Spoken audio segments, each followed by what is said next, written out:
The air is warm, not the aggressive warmth of a summer afternoon, but the deep, breathing warmth of a world that has never known cold in the way you understand it. It wraps around you like something living. It carries moisture and the faint green smell of ferns that have been pressed by rain. The resinous ghost of conifers taller than anything you have seen before, and beneath all of it, older and stranger, the mineral smell of wet earth that has never been walked on by anything that walks upright. You are not where you were. There is no road. There is no sound of distant engines, no hum of electricity moving through walls. What you hear instead is wind threading itself through tree crowns far above you, a slow, patient sound, like the breathing of something enormous. And underneath that, water, a river somewhere nearby, unhurried, moving through darkness toward the sea. The light is low, not because it is night exactly, but because the canopy here is so dense and so ancient that daylight arrives filtered through 100 layers of green before it reaches the ground. It falls in long, slow columns, pale gold, catching the spores that drift between the ferns. You watch one of those columns for a moment. The spores move in spirals. Everything here moves in spirals, as if time itself has a different shape. You do not know the name of this place yet. You do not need to.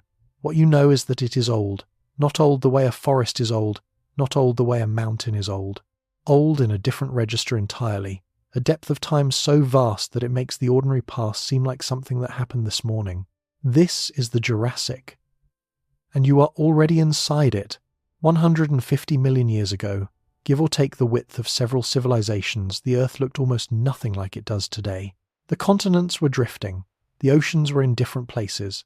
The sky held a different arrangement of clouds, a slightly different mix of gases, and a sun that rose and set over landscapes so unlike our own that the word familiar has no purchase on them whatsoever.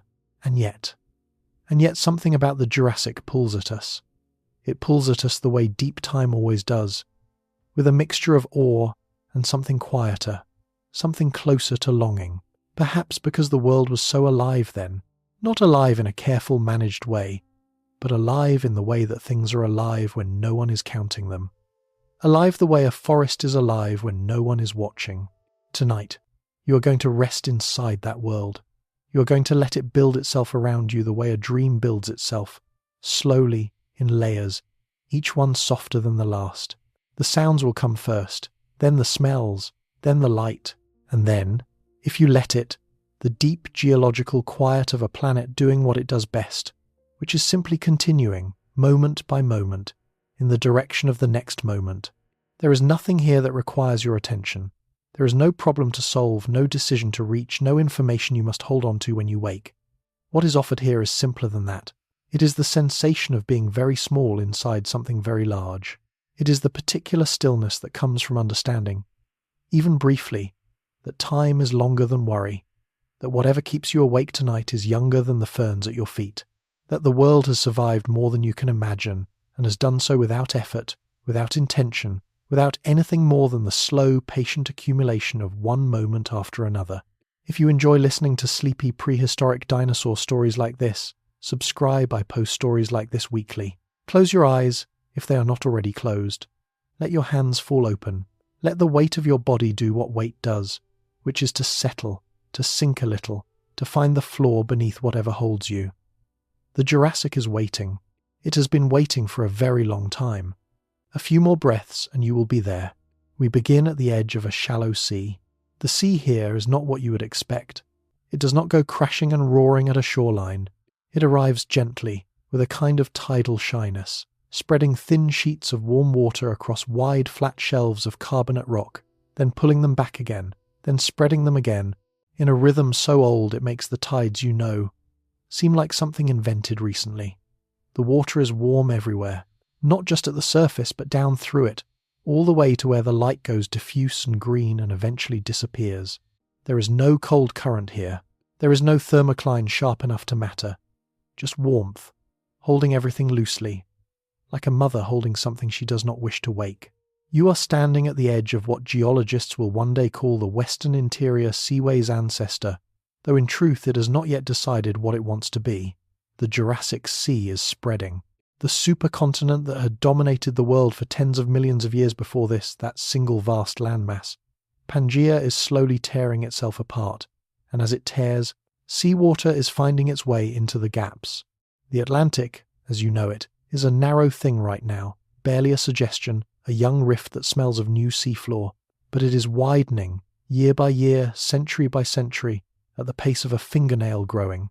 What does it mean for the world that the continents are moving?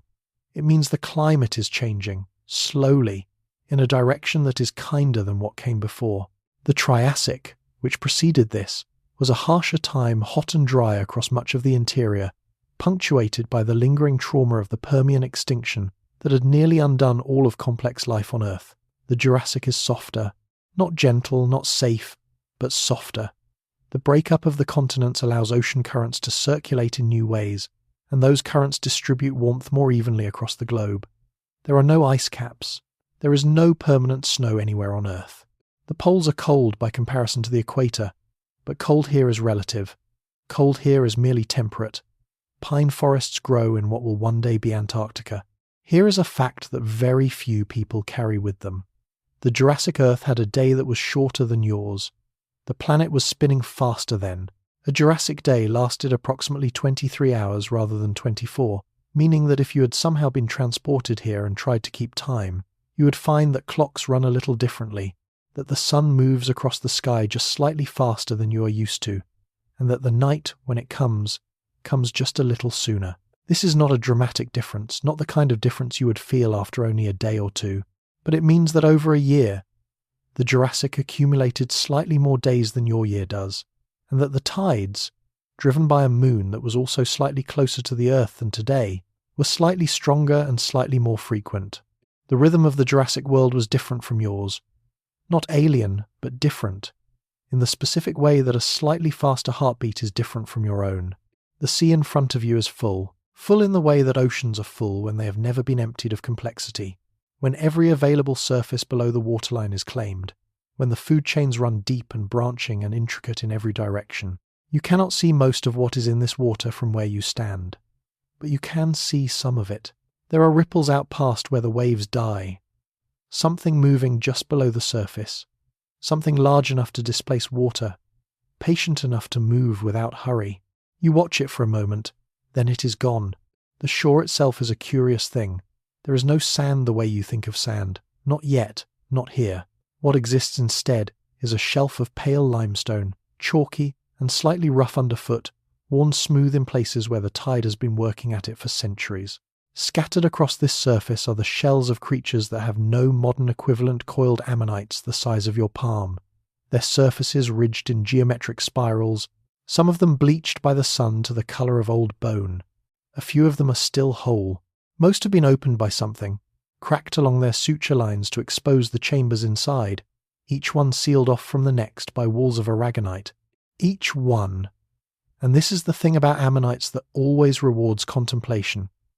Each one, a record of how large the animal was when it built that particular room. Ammonites were not exactly what they appeared to be. They were cephalopods, relatives of the modern nautilus and the octopus and the squid, but they navigated their world using jet propulsion and chemical sensitivity and a neural complexity that we still don't fully understand. Here is something surprising.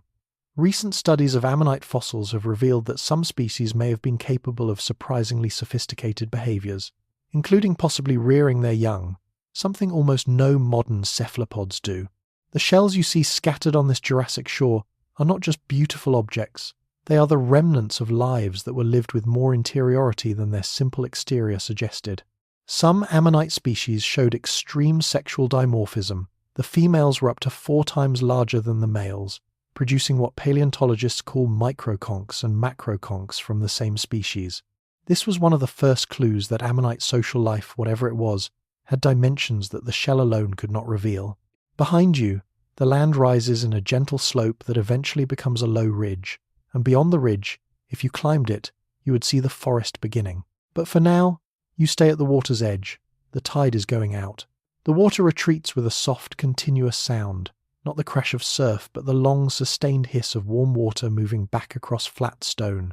In the thin film of water it leaves behind, small things are stranded momentarily, tiny crabs with shells the colour of rust, translucent worms that writhe and then find the damp and go still. clusters of small snails making slow, purposeful progress toward the retreating water. You watch them without hurry. They have been doing this, more or less exactly this, for longer than any other kind of creature you have ever seen alive. The smell here is complex. Salt, obviously, but also something sweeter beneath it, something that comes from the mats of green and purple algae that cling to the exposed limestone, warming now in the late afternoon light, releasing their particular biochemistry into the air. And under that, the smell of the deep water itself, faintly sulphurous mineral, ancient the smell that the ocean floor exhales when it breathes. There is also, if you pay close enough attention, the smell of iodine, not the iodine of a pharmacy, sharp and medicinal, but the natural iodine that seaweeds release into the air, the same compound, arriving here without processing or packaging, carried on the air from the organisms that produce it as a byproduct of their chemistry. This smell is specific to the ocean interface. It exists nowhere else on Earth. It has existed here, in this form, for as long as seaweeds have grown in the tidal zone, which is a very long time. There are birds here. Not birds exactly, not yet, because true birds in the modern sense are only just beginning to appear at this point in Earth's history. But there are things that are almost birds, things that have feathers and wishbones and hollow bones, and that use them to travel between trees and low cliffs, that catch insects in the air with snapping jaws that still carry small, sharp teeth. The first birds were not graceful, they were experimental. They were the world's first draft of an idea that would eventually become the falcon and the hummingbird and the albatross.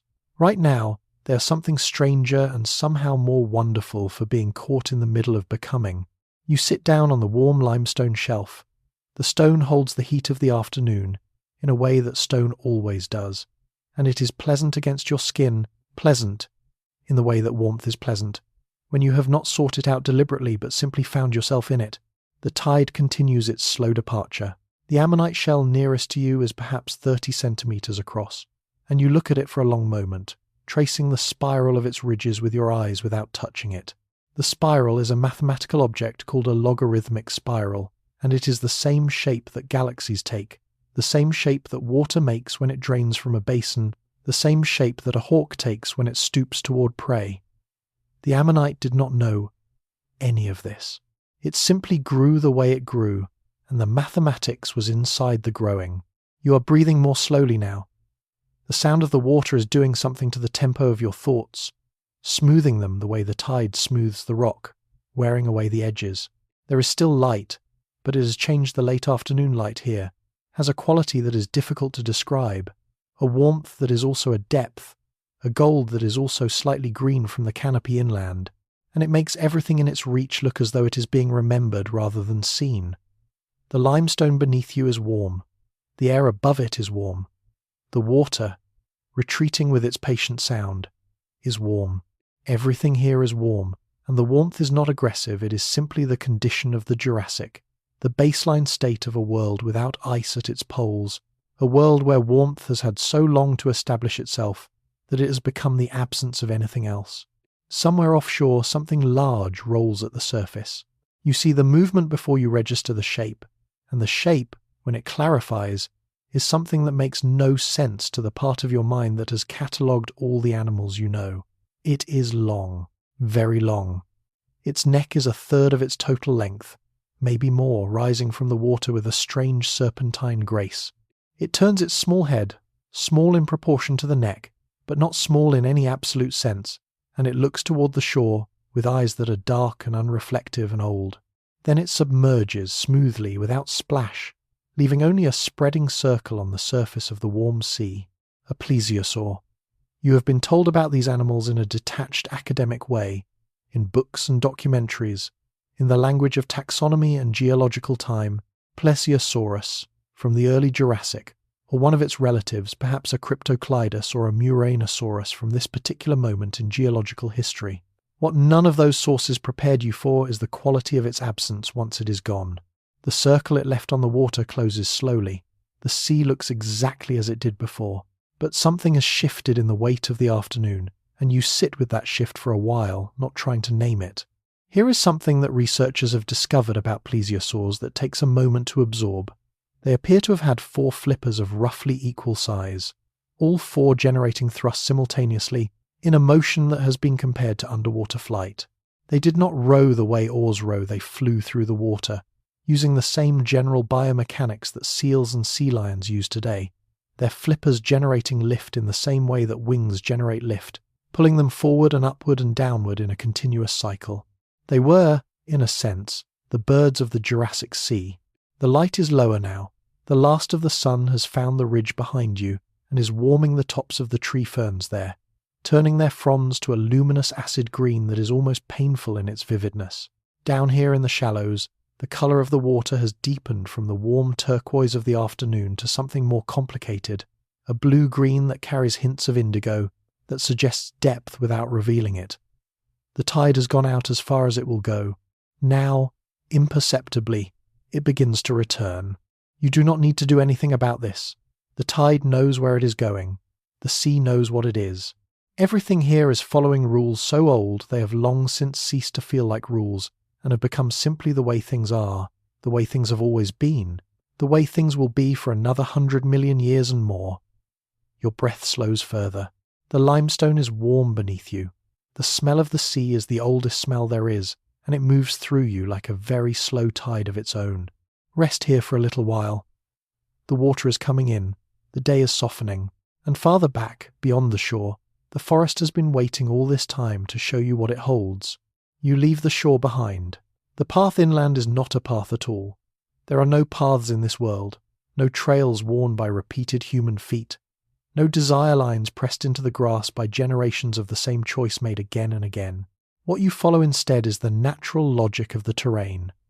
A gentle slope, a dip where the ground is lowest and therefore wettest, the places where the vegetation opens slightly and lets you move without having to force your way through.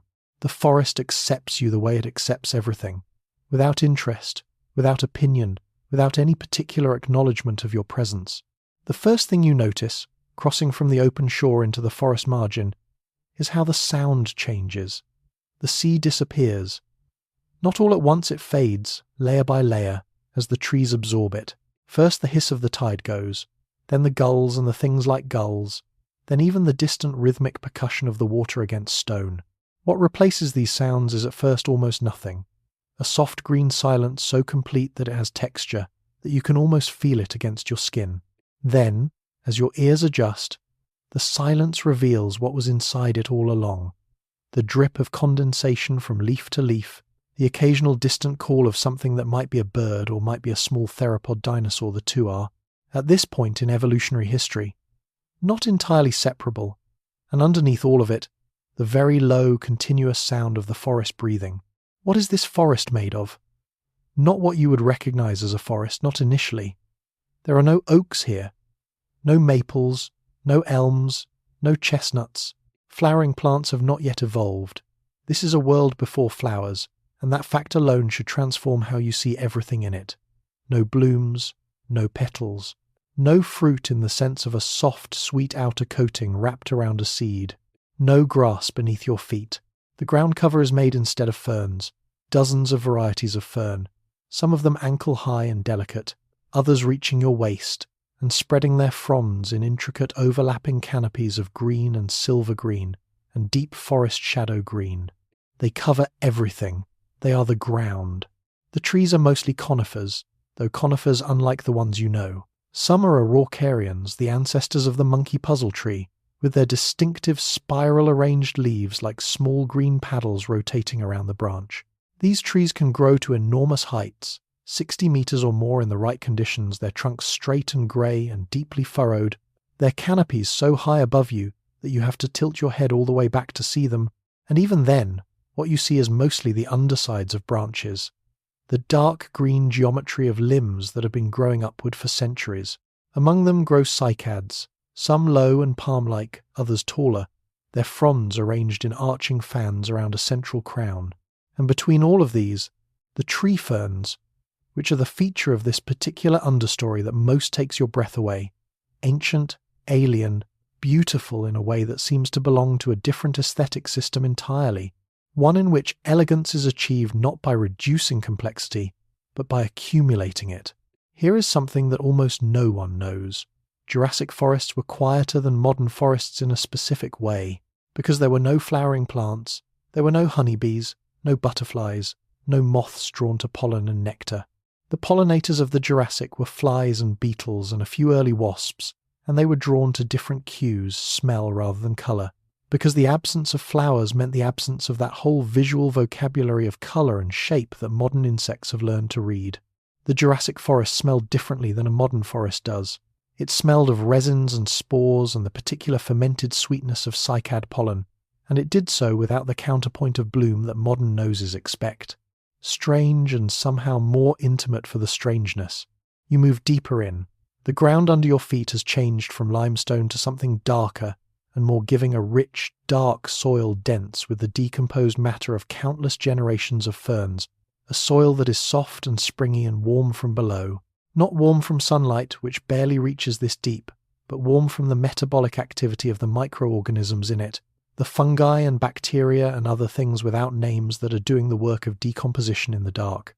This is the real engine of the forest. Not the trees, not the dinosaurs, the microbes. They always have been. Somewhere above you, something moves through the canopy. You hear it before you see it, a rustling, then the creak of a branch under weight, then a period of stillness, then the rustling again, moving in a direction you cannot quite track because the sound deflects off too many surfaces before it reaches you. You look up. The canopy is dense and dark and full of movement in the upper layers where what wind there is can reach the leaves. You cannot make out what is moving, but the movement has a quality that suggests size, deliberate size, the kind of movement that belongs to something that has not learned to be afraid of anything else in this forest. You stand still for a moment, looking up. The trees continue. The ferns continue. Whatever was moving in the canopy has stopped, or moved far enough away that you can no longer hear it. The forest gives nothing away. It maintains its equanimity the way all very old things maintain their equanimity, by simply being too large and too slow for urgency to penetrate. You breathe in the forest smell, that combination of resin and wet earth and fern, and the particular cold green sweetness that comes from the cycad fronds when they catch a shaft of light and warm just slightly. You breathe it out. You take it in again. The light here is extraordinary. It comes in oblique angles, penetrating the canopy only where the branches have left gaps, and what it does when it arrives is not illuminate so much as make visible. There is a column of light perhaps 20 meters to your left that is doing something remarkable. It is catching the spores from a tree fern that has just released them, and the spores are rising in this column slowly, spiraling, invisible until they enter the light, and then suddenly each one becomes a tiny point of brilliance, a mote of gold and rust and pale amber turning in the air.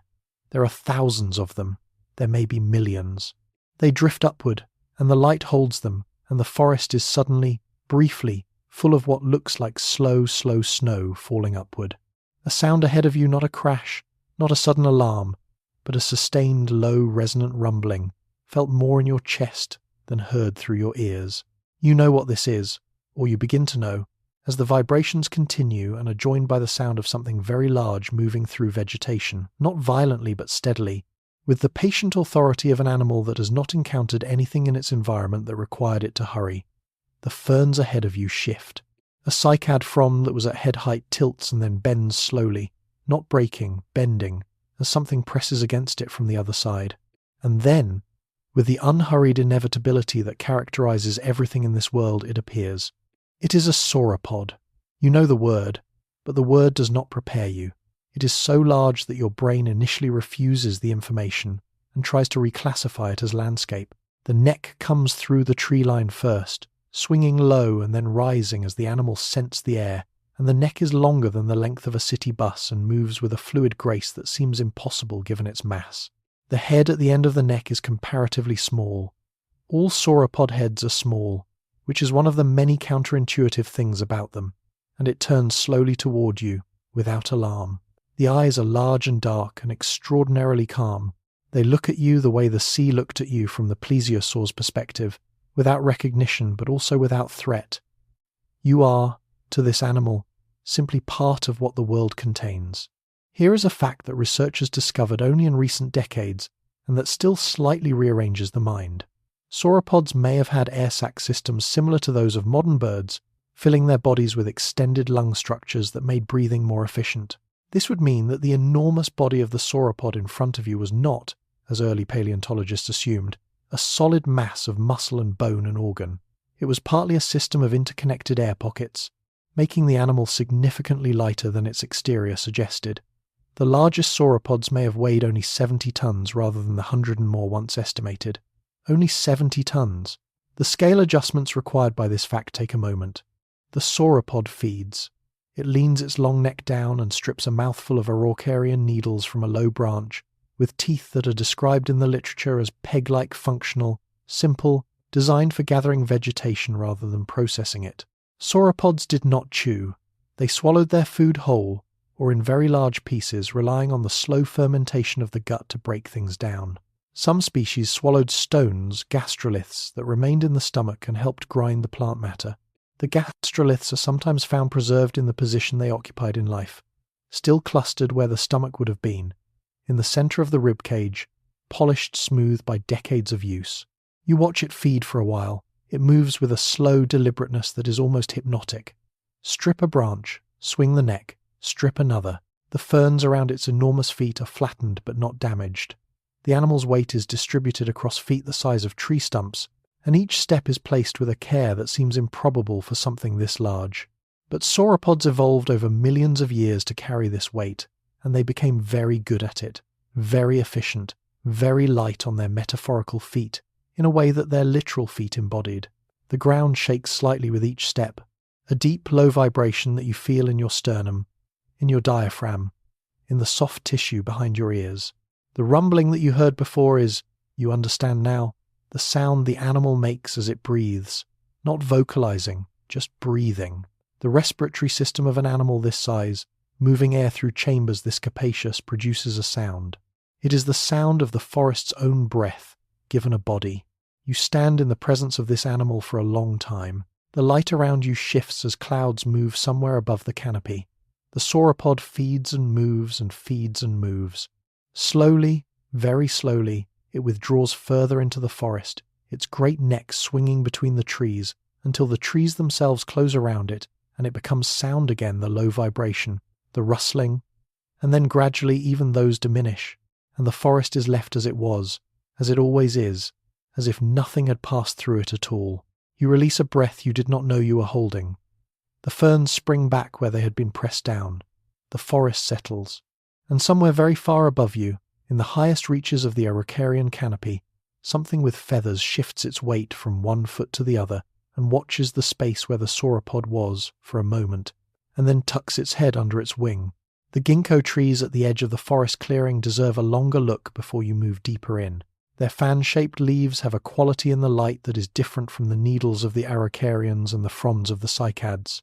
A translucency, a willingness to let light through rather than reflect it, so that where a ginkgo leaf is lit from behind it becomes a small lamp, a green-gold screen through which the silhouettes of its veins are visible, each vein a branching network that is itself a small version of the tree's larger branching, the same pattern at different scales. This is not coincidence. The branching pattern of a ginkgo leaf is produced by the same developmental rules as the branching pattern of the tree itself, the same mathematical relationships expressed in two different materials, the flat plane of the leaf and the three-dimensional volume of the tree. Self-similarity across scales is a property of mathematical objects called fractals, and biology is full of fractals, has always been full of them, because the developmental rules that generate biological structures naturally produce self-similar patterns when they are applied repeatedly at different scales. The sauropod that disappeared into the forest earlier has not returned.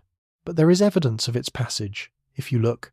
A section of fern undergrowth where the stems have been bent and flattened, not broken but pressed aside, creating a corridor in the otherwise continuous green. Some of the ferns are already beginning to straighten again.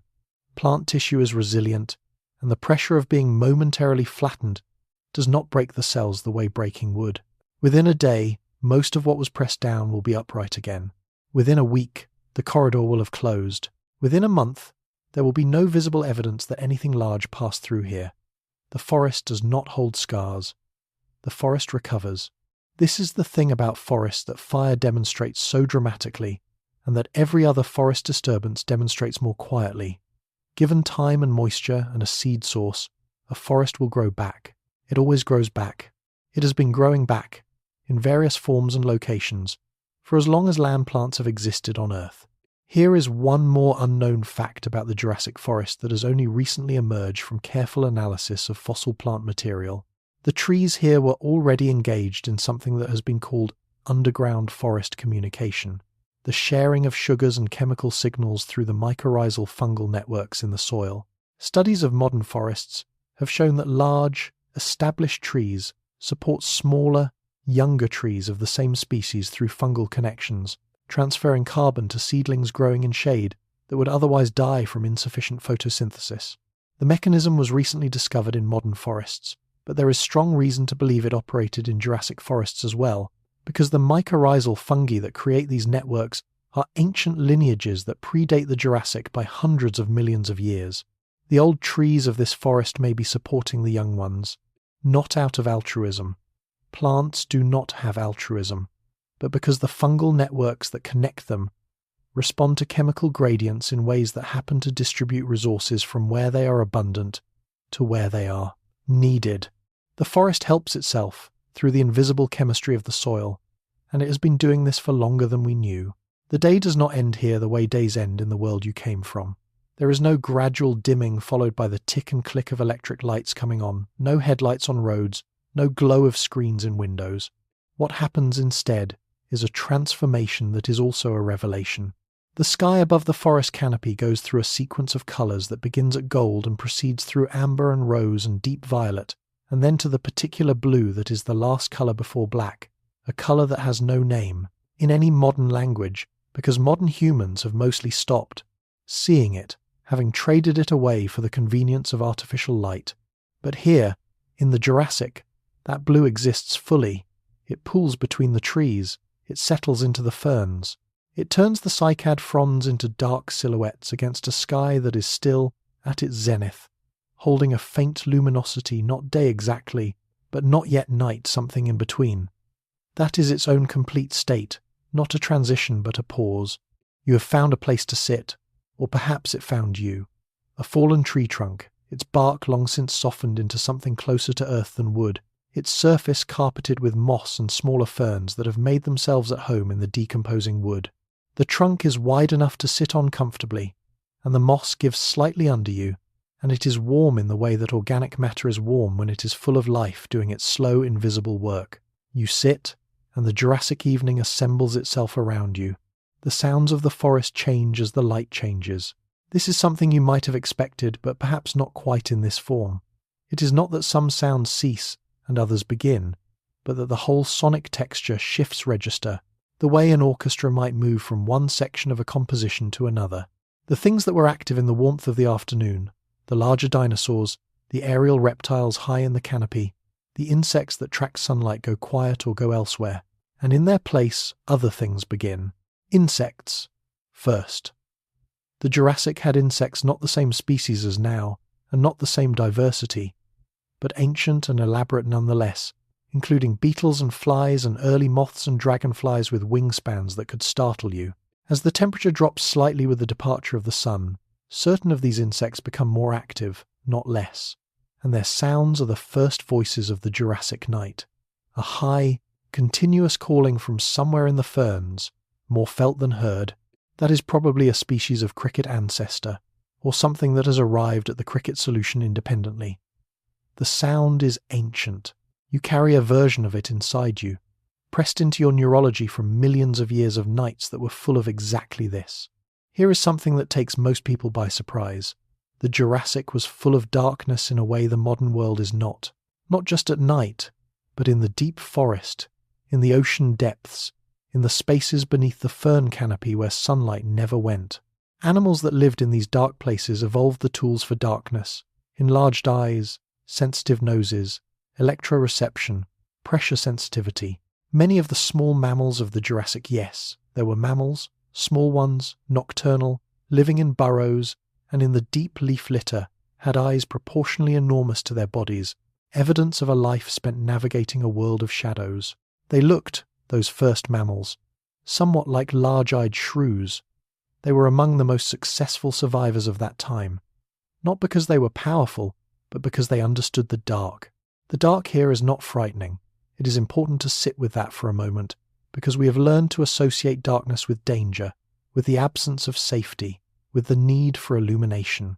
But in the Jurassic, darkness was simply the other half of time. The organisms that belonged to the night were perfectly equipped for it, and the night was not threatening, it was full, the way the day was full, with different contents. This darkness contains the sound of water somewhere beyond the tree line, the smell of cooling vegetation, the warmth of the fallen log beneath you, and the stars.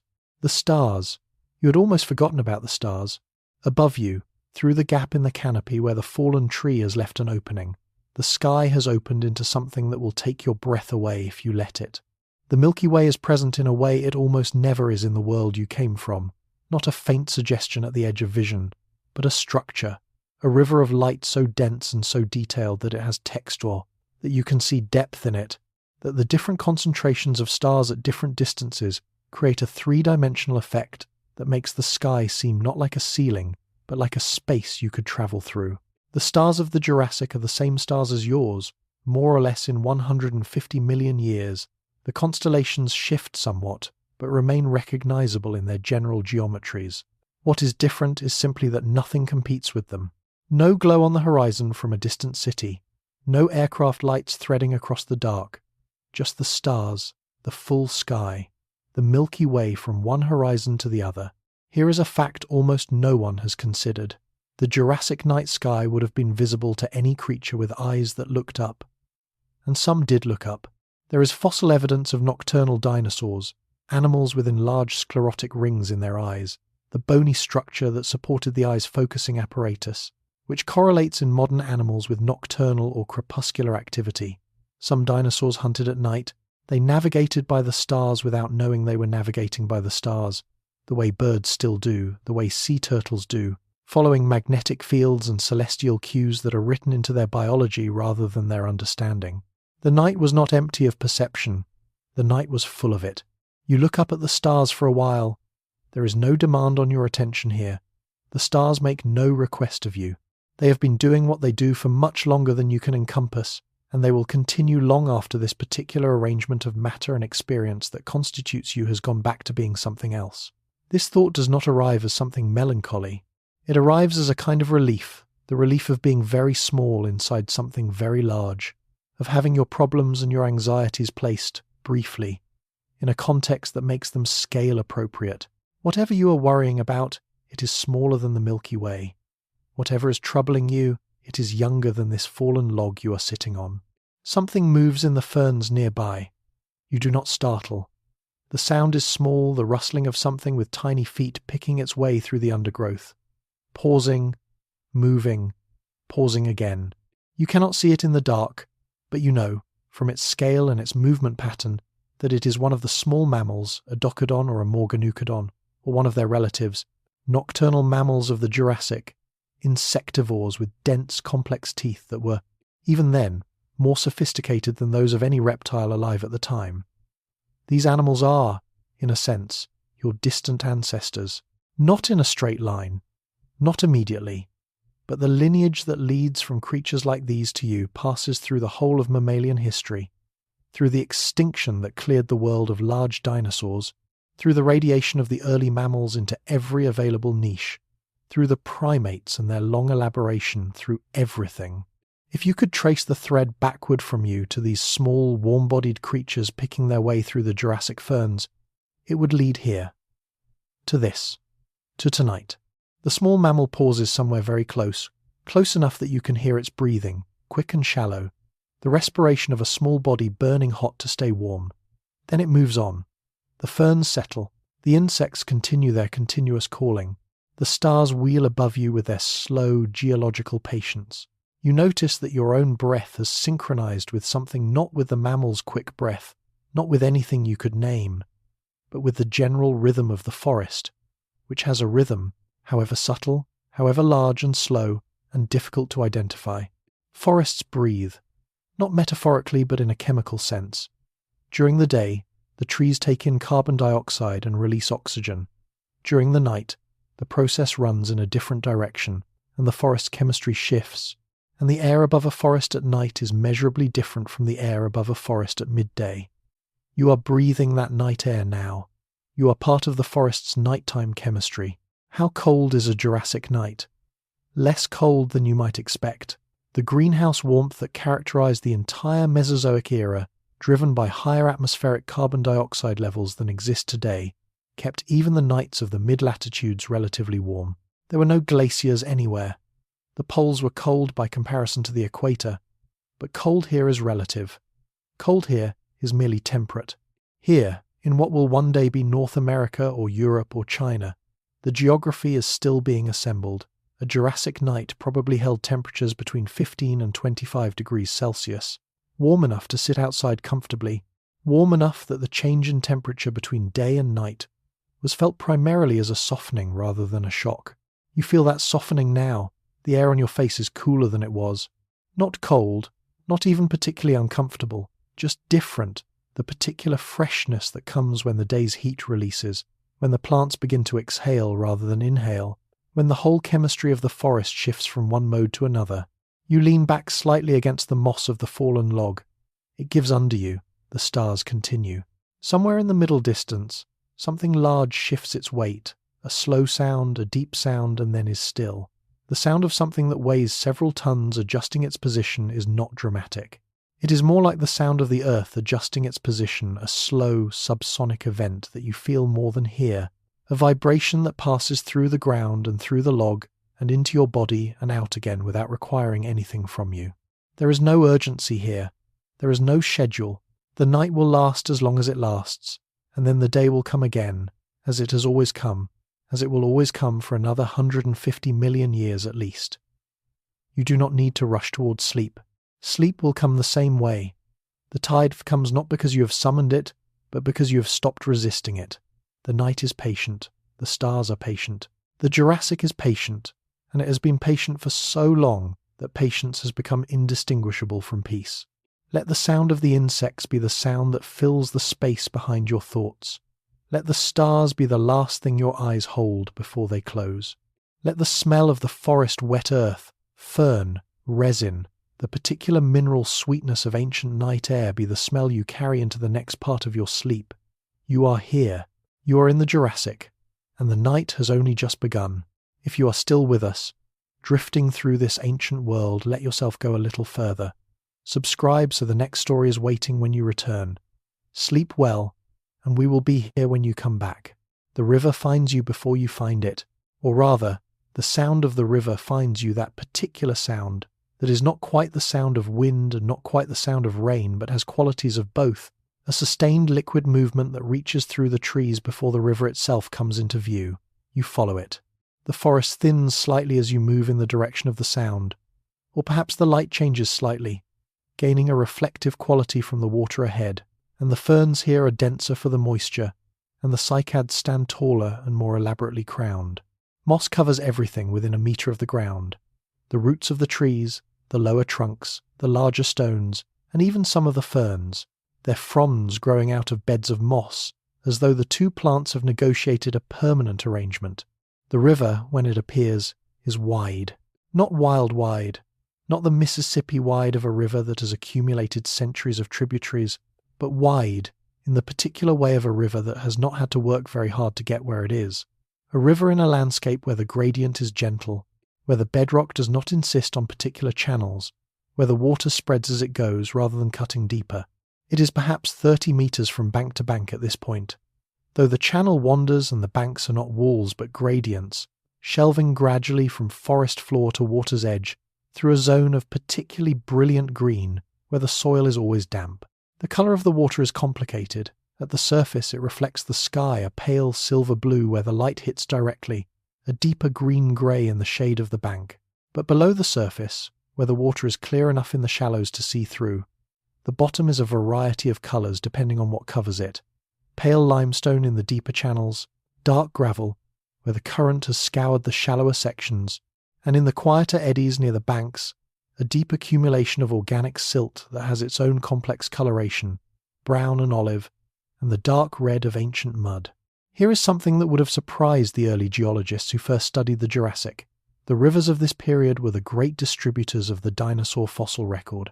When large animals died, their bodies often ended up in or near rivers, carried downstream, disarticulated by current and scavenger, deposited in bends where the water slowed, buried under sediment. What we know about Jurassic life comes largely from these river deposits, the Morrison Formation in North America, the Tendaguru Formation in Tanzania, other river delta systems that preserved the bodies of the animals they carried. The river you are sitting beside now is, in a sense, a library. It is collecting the world and keeping it. Something moves in the shallows near the bank opposite you. Low, long, slow, crocodilians. Not identical to modern crocodiles, the Jurassic had its own varieties, some of them fully marine, some of them more terrestrial than any modern crocodile, some of them with unusually long legs that gave them a gait closer to a gallop than the splayed walk of their modern descendants. The animal across the river from you belongs to one of these groups, and it is resting half in the water and half out of it, in the manner that crocodilians always have, and perhaps always will, absorbing the warmth from the sun and the coolness from the water simultaneously, managing its temperature with an efficiency that 100 million years of practice have made instinctive. It is not interested in you. It is probably not aware of you in any way that its biology would register as significant. It is doing what it always does, which is wait. Crocodilians are remarkable for many things, but the thing that is most remarkable about them, given how long they have existed, is their patience. They are ambush predators, which means they have evolved over hundreds of millions of years to be comfortable with stillness, with waiting, with the discipline of doing nothing for very long periods of time until the moment comes when doing something is required. The fossil record suggests that crocodilians have been doing this since the Triassic, that the basic crocodilian body plan is one of the most successful solutions to the problem of living near water that evolution has ever found. So successful that it has barely changed in over 200 million years. What does a river sound like in the Jurassic? Exactly like this. The continuous movement of water over stone, a sound that varies in pitch and rhythm as the river negotiates different obstacles, the low roar at a deeper section where the current accelerates, the quieter murmur in the shallows where it disperses, the occasional high note of water falling between two rocks, and underlying all of these, felt rather than heard, the subsonic vibration of the river's weight moving against the earth. Rivers are not just sounds. They are also a kind of pressure, a constant low presence that makes itself known not through any single sensation, but through an accumulation of sensations that eventually becomes indistinguishable from the sensation of being somewhere completely quiet. The bank you are on is softer than the opposite bank. Here, the ground is built up from centuries of flood deposits, silt laid down in thin layers, each one the record of a flood season, each one slightly different in colour and texture, depending on what the water carried that particular year. If you pressed your hand into the soil here, you would feel its layers, the way you can feel the layers of sediment in an exposed cliff face, each one a season, each season a year, and the whole column of them a record going back farther than any memory. The bank holds its history in its body. There are fish in this river. Not fish like the fish you know, the salmon, the trout, the bass, but earlier versions of the fish idea, some of them belonging to groups that still exist in forms not entirely different from their Jurassic ancestors, and others belonging to lineages that have since gone extinct. The Jurassic saw the proliferation of ray-finned fish, the group that today includes most of the fish in the world, and some of these early ray-finned fish were already developing the body plans that their descendants would refine over the next 150 million years. Schools of small silver-sided fish move through the shallows near you, flicking and turning with the synchronized suddenness that schooling fish always demonstrate, not a decision made by any individual fish, but an emergent behavior arising from each fish, responding to its nearest neighbors, producing a collective movement that has an intelligence its individual components lack. The plant life along the river is particularly dense. Rivers are generous to plants, generous with water, generous with nutrients carried from upstream, generous with the light that reflects off the water surface, and reaches places that the shade of the canopy would otherwise deny. The horsetails grow tallest here, plants whose modern descendants are wrist-high weeds but whose Jurassic ancestors could reach heights of 15 meters, their segmented stems and hauled branches creating a visual structure that is unlike anything else alive today.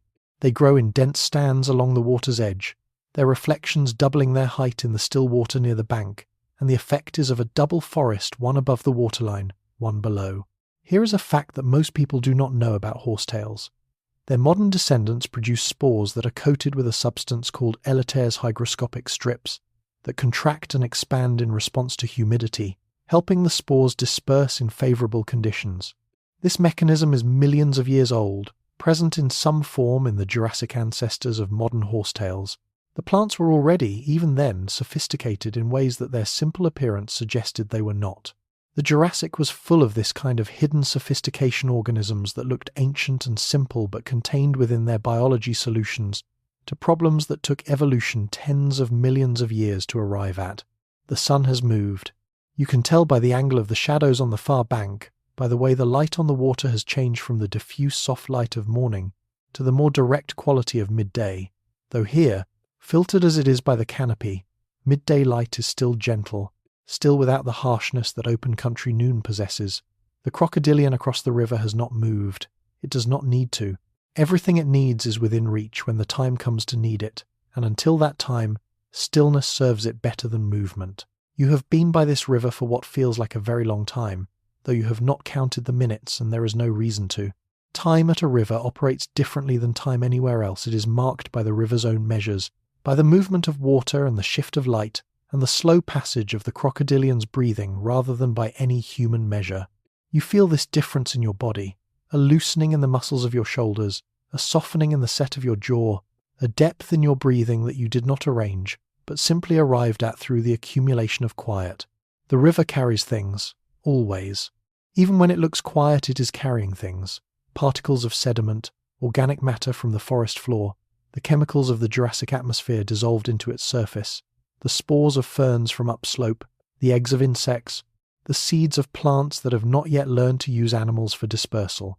It carries all of this downstream, and what the river carries it eventually delivers to the delta where the land meets the sea, to the lagoons and the shallow bays, to the ocean itself. The river is always in motion toward the sea, and the sea is always evaporating back into the sky, and the sky is always letting it fall again as rain. The whole system moves in a circle so vast and so slow that from inside it, it feels like stillness. This is the water cycle you learnt about in school, but learning about it in a classroom with diagrams and labels does not prepare you for feeling it from inside, for sitting at the edge of a Jurassic river and understanding that the water passing your feet right now was rain last season and will be ocean next season and will be rain again after that, cycling and recycling through forms that have nothing to do with individual identity, nothing to do with remembering or forgetting, nothing to do with anything except continuing. The water has no concern for being water. It simply is what it is, moves as it moves, and will continue as long as rivers run and oceans evaporate and clouds form in the high cold air and fall again as rain. You listen to the river for a while longer. The crocodilian across from you has closed its eyes, or appears to have. The fish have moved deeper. The horsetails stand reflected in the still water near the bank, their double forms wavering slightly with each small disturbance of the surface. The sound of the water continues without diminishing, the most patient sound in the world, a sound that has been made continuously since the first rivers formed on the first continents, and will continue to be made as long as water falls and flows and runs downhill toward the lowest point it can find. You are breathing with the river now, not consciously, not through any decision, but the rhythm has matched in, out, timed with some quality of the water's movement that your body recognized before your mind did. The river breathes. You breathe. The forest breathes.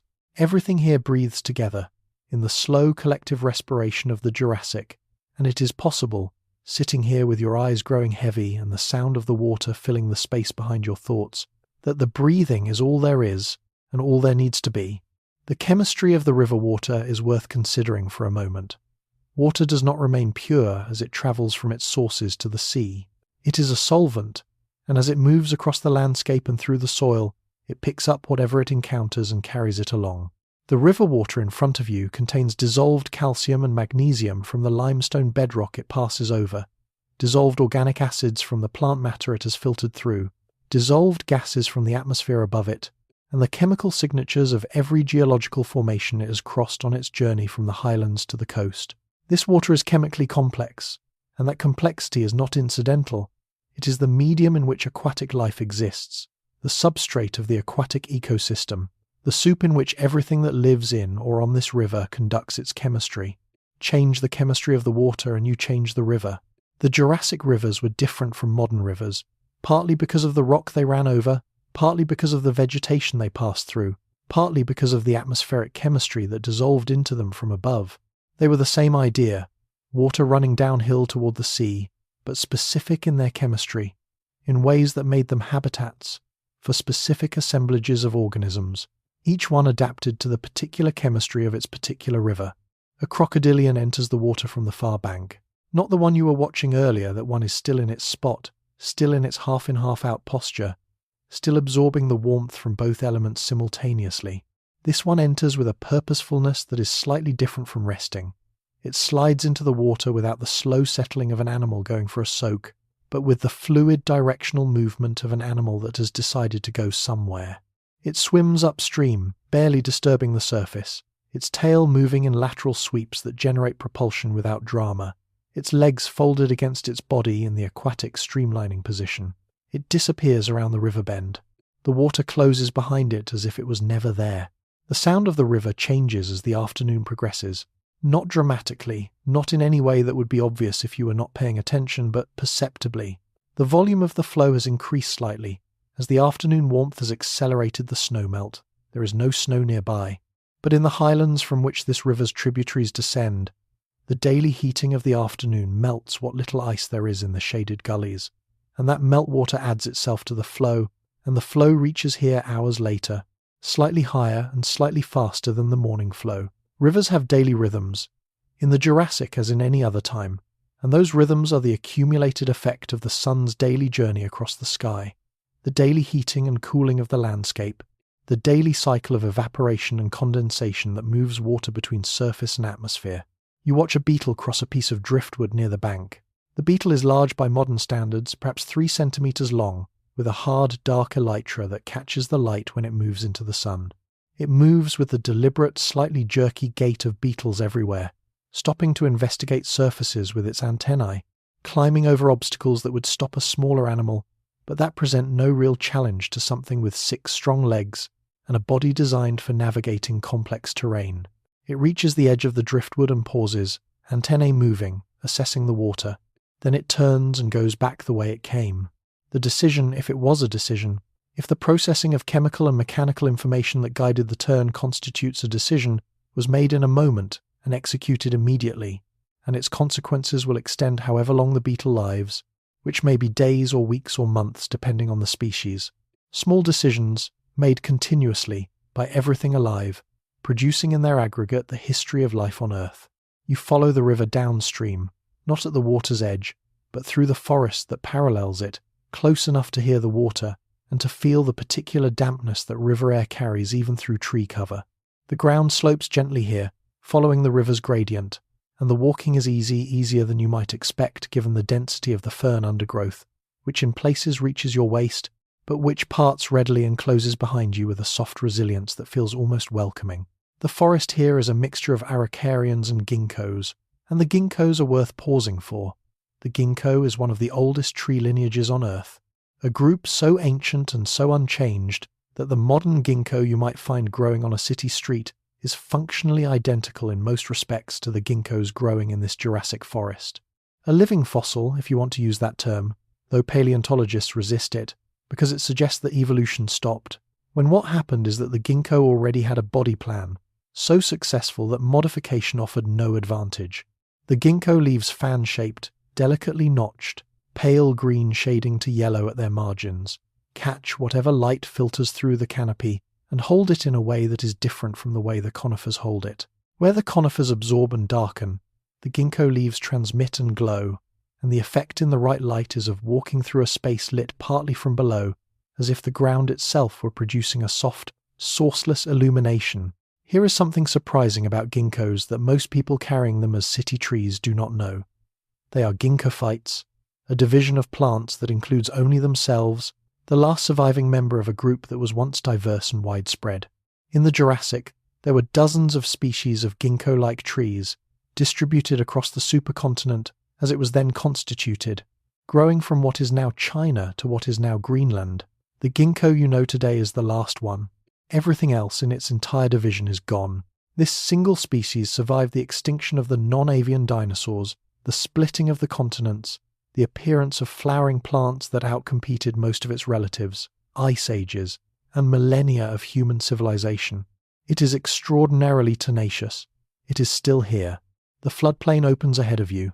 The forest gives way gradually, thinning first to scattered trees, then to isolated cycads standing in grassless ground, not grass, not yet, but the flat, open character of a floodplain still defines itself even without grass by the texture of the soil, by the different quality of the light, by the sense of horizons that appear where before there were only tree trunks.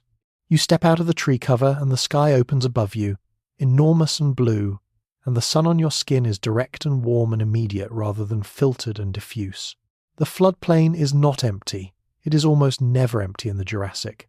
The open terrain near rivers is among the most productive habitat on the planet at this time, not the closed forest, which is dense but whose productivity is locked up in standing wood, but the open floodplain, which receives nutrients from floods, grows lush vegetation in the waterlogged soil, and provides the kind of visibility that allows large herbivores to graze without the close quarters anxiety of forest life. And the large herbivores are here. Of course they are. To your left, perhaps 200 meters away, a group of sauropods is moving slowly across the floodplain, heading toward the river. There are 6 of them, which is not a herd in the mammalian sense. There is no evidence that sauropods form the kind of tight social groups that elephants or wildebeest form, but it is a congregation, animals of the same species in the same place at the same time, moving in the same direction for the same reasons. The largest of the 6 is immense.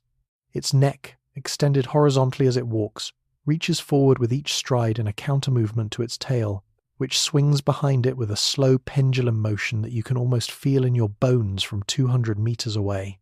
The rhythm of its walking is itself hypnotic 4/4 time, each footfall a deep bass note.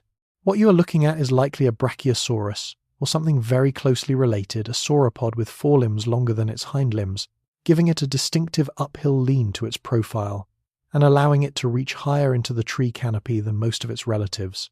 Brachiosaurus was among the largest land animals that ever lived, and recent studies have refined estimates of its weight considerably. The largest individuals may have weighed around 56 tons less than early estimates suggested, but still a number that resists full comprehension. 56 tons, moving in a group of 6, crossing a Jurassic floodplain in the late afternoon. Here is a fact that has only recently been appreciated. Sauropods may have been warm-blooded, or at least something very close to it.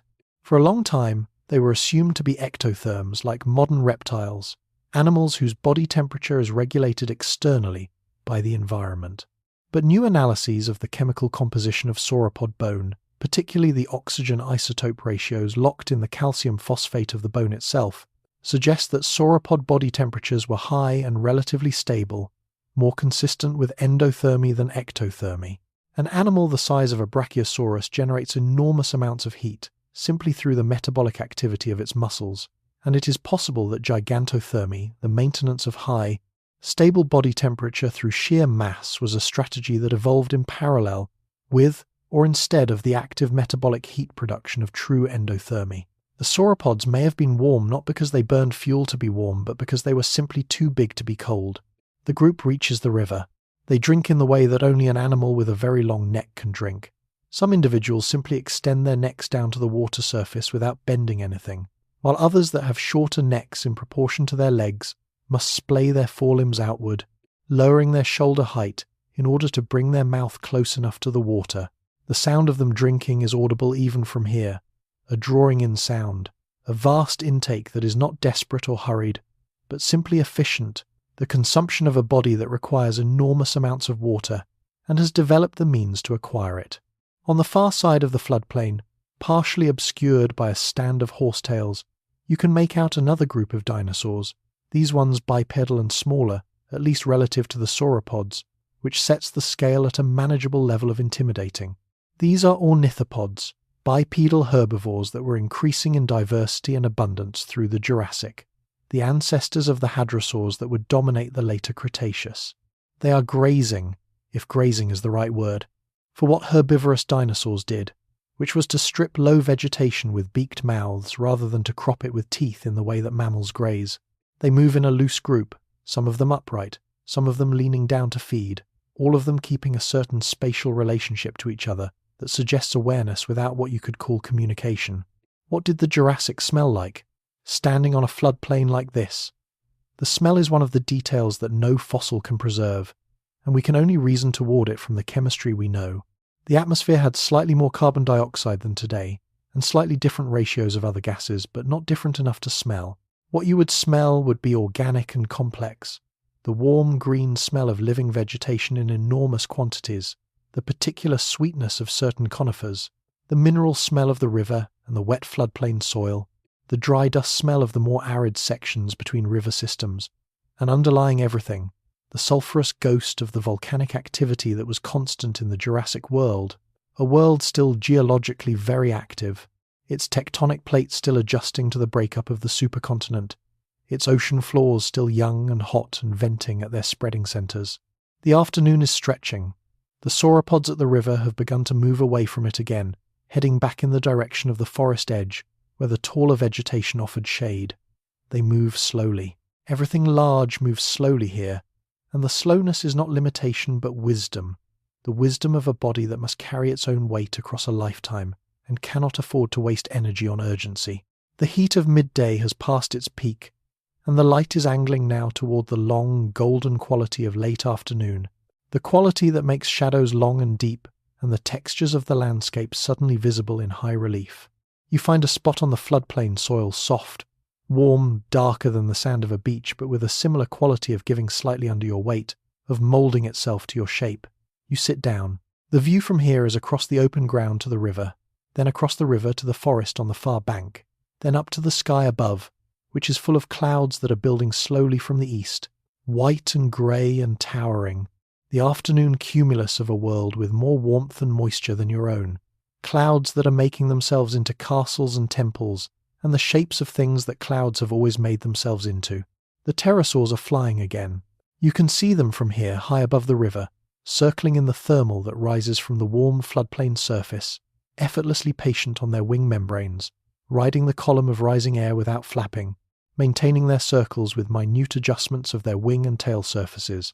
The largest ones here have wingspans of perhaps 3 or 4 meters, not the largest pterosaurs that ever flew, which would come in the Cretaceous and would be larger than any modern flying animal, but still large enough that watching them circle is an experience that adjusts your sense of what is possible in the air. Here is something almost nobody knows about pterosaurs. They were almost certainly warm-blooded, and there is fossil evidence that many species were covered in a pycnofibre, a hair-like integument that was not quite fur but served a similar insulating function. These were not the cold, scaly flying reptiles of popular imagination. They were, in terms of their physiology and possibly their appearance, much more like active, warm-blooded, fuzzy flying animals. Some species appear to have had elaborate crests on their heads, made of keratin like a modern bird's casque, and some of these crests were large enough to serve as visual signals for species recognition, for mate attraction, for social status within groups. The Jurassic sky was not just full of flying things. It was full of signalling, communicating, behaviourally sophisticated flying things. One of the pterosaurs breaks from its circle and descends toward the river in a long, shallow glide, and from here you can see the elegance of its movement, not the mechanical efficiency of a machine, but the fluid, responsive movement of an organism making continuous small decisions about air pressure and angle and speed. Decisions made so fast and so automatically that they look like no decision at all. It reaches the water's surface, drags its lower jaw through the shallows for a fraction of a second, and then is airborne again, the gesture so quick it might not have happened, except for the small spreading circle on the water's surface that confirms it did. It caught something. It is already back in the air. The whole event took less than 2 seconds. The clouds from the east are taller now. They are developing the slight grey-green quality at their bases that presages rain. Not today's rain, probably not today's, but the promise of rain, the indication of the moisture and warmth that is cycling through this Jurassic atmosphere in patterns that will eventually stabilize into the familiar pattern of seasons.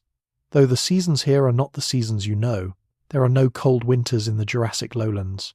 There is a wet season and a dry season, more or less, and the transitions between them are gradual rather than sharp. But the rain, when it comes as rain always comes, vertically, relentlessly, patiently, filling everything it lands on with the simple fact of water. You watch the clouds for a while.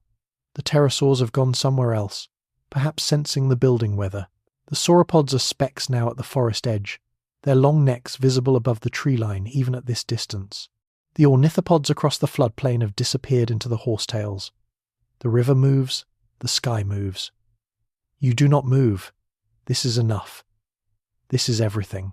The pterosaurs above you are doing something that only becomes apparent when you watch them for long enough. They are not all the same species. What you took initially for a single flock of similar animals is, on closer inspection, a mixed assembly of at least 2 and possibly 3 distinct types. The largest individuals have wingspans, perhaps twice those of the smallest, and their proportions are different. The large ones have relatively longer wings and shorter tails, while the smaller ones have more compact proportions and distinctly visible crests on their heads. They share the thermal, all of them, because the physics of thermals does not discriminate between species. The rising column of warm air lifts everything in it equally. But they are different animals, using the shared resource for different purposes, their flight styles subtly different, their trajectories through the thermal subtly different. The whole mixed assembly a small demonstration of how ecological resources can be partitioned among species that would otherwise compete. Here is a fact about pterosaur crests that only emerged from fossil analysis in the past few decades. Many pterosaur crests were not bony structures, but were made partly or entirely of soft tissue, and they were vascularized, supplied with blood vessels in a way that suggests they could change color based on blood flow, the way the faces of certain modern birds and mammals can flush or pale with emotional or physiological state. If this is correct, then pterosaur crests were not just species identification signals. They were dynamic displays, capable of rapid change, capable of conveying information about the animal's current state, its arousal level, its readiness to mate, its dominant status in a group encounter. The crests were not ornaments. They were communication organs. The sauropods at the forest edge are not moving. They have been in approximately the same positions for the last hour, doing the same thing, feeding, with the slow, methodical thoroughness of animals that need to consume hundreds of kilograms of vegetation per day to sustain their bulk. A large sauropod needed to eat almost continuously during its waking hours to maintain its energy balance, and the feeding strategy it evolved for this task was simple and effective. Strip as much vegetation as possible per unit of time, swallow without chewing, rely on the gut to do the work of processing. The cost of this strategy was a digestive system of enormous length and complexity. The intestines of a large sauropod would have been many tens of meters long, a slow fermentation chamber that took days to process its contents. What a sauropod ate on Monday might still be in transit on Friday. The floodplain soil beneath you is recording your presence. Not permanently, not in any way that will survive your weight. On the soft ground creates impressions that will fill with the next rain and be gone. But temporarily, right now, the Jurassic floodplain carries the exact shape of your body in its surface, the precise pattern of your weight distribution, a record of this particular position at this particular moment.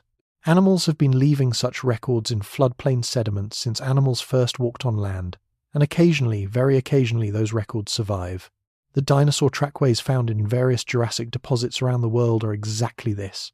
The preserved imprints of animals who stood or walked on a surface that was soft at the moment of the impression, and then hardened before the impression could be erased. They are the most intimate fossils, not bones, not shells, but the specific record of a specific moment of motion, an animal's foot in a particular position, captured in stone. The trackways tell us not just what animals existed, but what they were doing, which direction they were moving, how fast, whether they were travelling alone or in groups. They are stories written in footprints. There is a particular quality to the Jurassic Ocean that you understand only when you are inside it, which is to say, when you are standing at its edge in the early morning, with the water up to your knees, feeling the warmth of it moving around your legs, and the water is so clear that you can see the pale limestone bottom 3 meters down and all the life on it in extraordinary detail. The shallows here are a garden. They have always been a garden. They will continue to be a garden for longer than any land-based ecosystem will survive, because the sea is the most resilient place on Earth, and the Jurassic Sea is the sea at one of its most exuberant moments. What you are looking at, as you stand here in the warm shallows, is what paleontologists call a carbonate platform, a system of shallow, warm, highly productive water over a substrate of carbonate rock that is itself built from the accumulated skeletons of things that have lived and died here over millions of years. The Great Barrier Reef is a modern version of this idea, though it builds on a continental shelf rather than a carbonate platform, and it operates according to different ecological rules. But the principle is the same: a community of calcifying organisms that extract calcium and carbonate from the seawater and use it to build hard structures, creating over time a physical habitat that supports far more life than the underlying rock could support on its own. The builders here are different from the builders of a modern coral reef. Modern reefs are built primarily by scleractinian corals, the corals with hard calcium carbonate skeletons that you picture when you picture a reef. Jurassic reefs had some of these, but the dominant builders were often sponges specifically, a group called siliceous sponges, whose skeletons were made of silica rather than calcium carbonate, and which built rigid frameworks that other organisms encrusted, filled, and colonized. The Jurassic reef was, in its internal architecture, somewhat different from a modern reef, and the organisms that lived in it were different. But from the outside, from the perspective of someone standing in the shallows and looking in, the visual impression would be surprisingly familiar. A structure of enormous complexity and three-dimensional richness, every surface occupied, every space claimed by something, life supporting life in layers that went down 10, 20, 30 meters before the light became too dim for the photosynthesizers. Here is something that most reef documentaries do not show you. A reef is mostly dead. The living organisms that build it occupy only the outermost surfaces, the last few centimeters of growth on top of centuries of accumulated skeleton. The interior of a reef is dead matter, compressed and chemically altered over time into a form of limestone that is among the most durable rocks on Earth. A reef is, in a sense, a cemetery that has organized itself into a city. The living city on top and the dead city beneath it, and the dead city is what makes the living city possible. You move further into the shallows. The water is at your waist now, warm and clear, and you are looking down through it at a world that is in constant, unhurried motion. A cloud of small fish passes between you and the reef, not individual fish making individual decisions, but a school, a collective entity, turning as a whole, splitting around an obstruction and rejoining on the other side, the silver flash of their scales transmitting information through the school faster than any individual nerve signal could carry it. The school moves like a thought. It disappears into the distance of the reef and is gone. On the reef surface nearest to you, a large ammonite is doing something that you watch for a while without being entirely certain what you are watching. It is not moving very fast. It is extending its arms, the tentacles that surrounded its siphon, opening and drawing them back, and occasionally something small and dark disappears between them. Feeding. But not actively hunting, waiting for food to drift to it, making the minimum necessary investment of energy for the maximum return. An approach to living that, you think, has a certain wisdom to it, a certain philosophical coherence. The ammonite does not know it is wise. It is simply doing what it was shaped to do by millions of years of natural selection in exactly these conditions. The fish of the Jurassic Ocean were more diverse than most people realize. The ray-finned fish, which today constitute the vast majority of all fish species, were already proliferating in the Jurassic in hundreds of forms, some of them ancestral to modern groups, others belonging to lineages that have since disappeared entirely.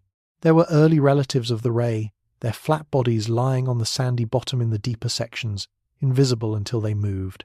There were long, streamlined forms that hunted in mid-water, their bodies silver and iridescent, their movements sudden and precise. There were stocky, deep-bodied forms that moved through the reef structure with the expertise of long familiarity, navigating spaces between sponges and corals that seemed too narrow for their bodies, but that they entered and exited with ease. Here is a deeply strange fact about Jurassic marine life. Some of the most abundant organisms in the Jurassic Ocean were things that were technically extinct before you were born. Not just extinct species, but extinct entire phyla and classes and orders, life forms with no modern descendants at all. The belemnites, for instance, squid-like animals with internal shells that looked like bullets, so abundant in some Jurassic deposits that their fossilized guard shells cover the seafloor like pebbles, have no living descendants. They are entirely gone. Yet here in the Jurassic Ocean, they are everywhere. In the water column, hunting the same small fish and crustaceans that modern squid hunt, using the same jet propulsion, the same tentacles, possibly the same ink, but through a body plan that will not survive the end of the Cretaceous. The realization that the Jurassic Ocean was full of things that are entirely gone from the world is a strange one to carry while wading in it. Not gone in the way that individual species are gone, lost but survived by cousins and descendants that carry some of their genetics and some of their behaviors forward. Gone in the way that lineages go when they are the last of their kind, and the last of their kind dies without issue. The Jurassic Ocean contained the last representatives of some ancient groups and the first representatives of some modern groups, and the combination was a richness and a strangeness in one. You have moved into the reef now. The water is chest high, still warm, still clear, and the reef structure rises around you in all directions, the sponge frameworks and their encrusting organisms, creating walls and ceilings and floors of biological complexity that surround you completely. Above you, the water surface shimmers with the light that comes through it from above, moving in gentle waves as the ocean swells pass through.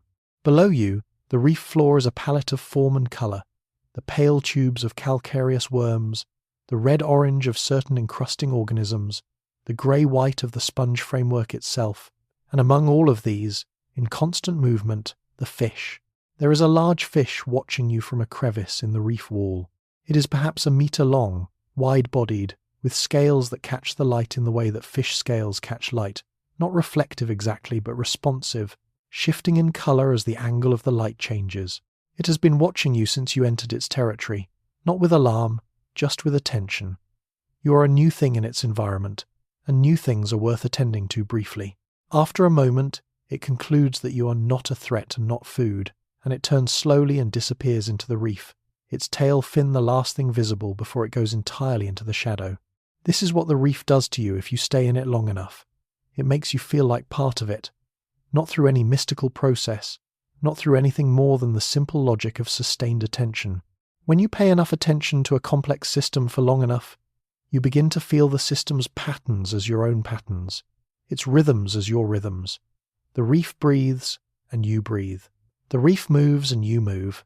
The water that moves through the reef is the same water that moves around you, and for the duration of this breath, and this one, and this one, you and the reef are part of the same system, exchanging the same water, under the same sky, in the same warm Jurassic afternoon.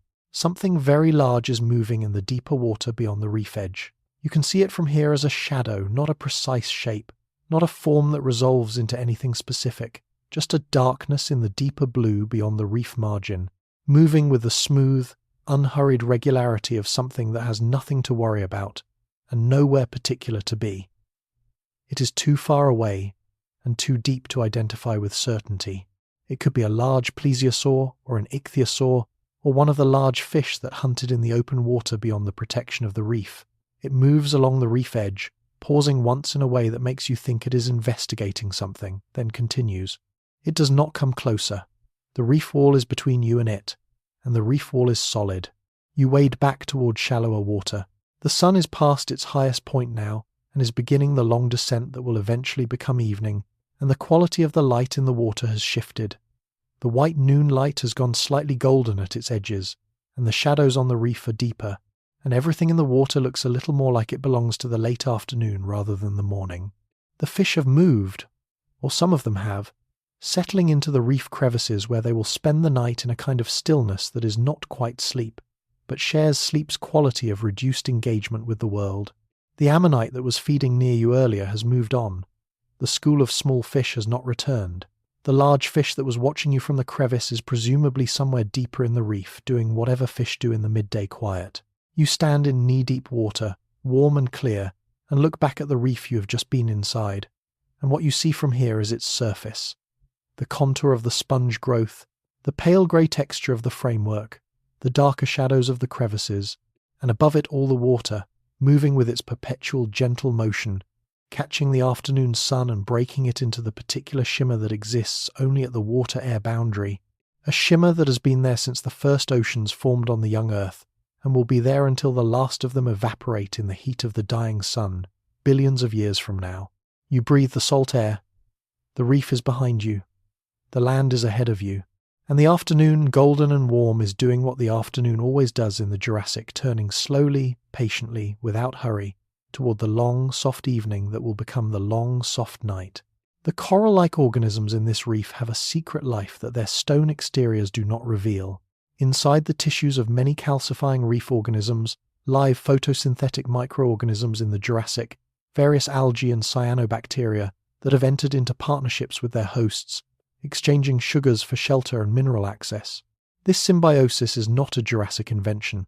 It appears in various forms much further back in geological time. But in the Jurassic, it is well established, and the productivity it generates, the rate at which the reef organisms can build their calcium carbonate structures, is substantially higher than it would be without the photosynthetic partners. The reef is not one organism or even a community of organisms. It is a superorganism, a collective biological entity whose properties emerge from the interactions of its components, rather than being present in any individual part. The sponge alone does not make the reef makes the reef. The water chemistry of the Jurassic Ocean was different from today's, in ways that affected what organisms could build shells at all. The ratio of magnesium to calcium in seawater oscillates on geological timescales between periods of high magnesium, when organisms tend to build calcite shells, and periods of high calcium when aragonite shells are favoured. The Jurassic fell in a period of intermediate chemistry, sometimes called an aragonite sea, and the reef builders of this time largely built their structures from aragonite rather than calcite. Aragonite is slightly less stable chemically than calcite, which is one reason why Jurassic reef fossils are sometimes less well preserved than those of other periods. The aragonite tends to recrystallize into calcite during fossilization, losing fine structural details in the process. The beauty that existed in these reefs is documented mostly by implication, by the shapes and the fragments, rather than by the intact originals. There are jellyfish in the water column beyond the reef. You cannot see them from here, they are mostly transparent, visible only by the way they distort the light passing through them. A slight shimmer in the water where their bodies move, but you know they are there from the occasional brief opaque moment, the flash of their bell contracting, and then relaxing in its endless pulsing propulsion. Jellyfish are among the most ancient multicellular animals on Earth, with fossil evidence going back to the Cambrian and possibly the Precambrian. They have survived every mass extinction, every climate catastrophe, every reorganization of ocean chemistry in the last 500 million years, because their body plan requires almost nothing from the ocean, except that it be wet and that it contain some organic matter to eat. They are, in a sense, the ultimate survivors, not because they are particularly resilient, but because they need so little to survive that very little can take what they need from them. You make your way back to the shore as the sun begins its descent. The reef is behind you, the limestone shelf ahead of you, the forest beyond that. Your feet find the bottom of the shallows, and you walk towards shore through the warming water, and behind you the reef continues being what it is feeding, building, dissolving, being consumed, recovering, building again in the endless cycle of a biological structure that is simultaneously alive and dead, growing and decaying, moving and still. The reef does not care that you have been inside it. It does not know you were there. But you were, and the memory of it, the warmth, the light, the intricate biological richness, the ammonites and the fish and the sponge structures and the jellyfish beyond that memory is yours to carry, as long as you choose to carry it. There are predators in the Jurassic. Of course there are predators, and it would be dishonest to spend time in this world without acknowledging them, but the acknowledgement does not have to be violent. Predation, in the Jurassic as in every ecosystem, is part of the system, not its dark side but its necessary function, the mechanism that shapes prey populations and prevents any single organism from overwhelming the rest. Predators are, in a biological sense, the curators of ecosystems. They maintain the balance, they select, and seen from that angle, rather than the angle of the individual prey animal for whom the encounter ends badly, they are simply another form of the same ongoing project that everything else in this forest is engaged in. The project of continuing. The theropod you see now is not where it has been all day. It has been in the deeper forest, resting in the shade of an araucarian grove, its body temperature managed by the shade and the breeze that the tall trees channel, conserving the energy it will need. It is moving now because the light has changed, and the temperature has dropped slightly from its midday peak, and the conditions for hunting are better now than they were at noon. It moves through the forest edge with a quality of attention that is different from any other kind of attention you have observed today. Focused, sequential, aware of every input from every direction simultaneously. It is an Allosaurus, or something in that lineage. Among the great theropods of the Jurassic, Allosaurus stands as one of the most carefully studied, one of the most thoroughly understood, and still one of the most surprising. It was a large animal, 8 to 12 meters long in adults, perhaps 2 tons or slightly more, moving on powerful hind limbs with a forward-tilted body balanced by a heavy tail. Its forelimbs shorter than the hind limbs, but not vestigial. The forelimbs of Allosaurus were functional weapons, equipped with curved claws that could grip and hold prey. It was not the largest theropod that ever lived. That distinction belongs to animals of the later Cretaceous, Tyrannosaurus, and Spinosaurus and their relatives. But it was formidable in ways that the raw numbers do not fully capture. Here is something that changed how paleontologists understood this animal. The analysis of Allosaurus skulls showed that the bones of the skull were fenestrated, full of openings in ways that reduced weight without sacrificing structural integrity.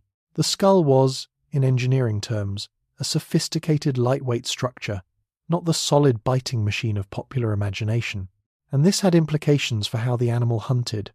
Rather than the bone-crushing bite of a Tyrannosaurus, Allosaurus appears to have been a slashing hunter, using its upper jaw like a hatchet, driving teeth into prey and then pulling away, inflicting wounds rather than immobilizing through bite alone.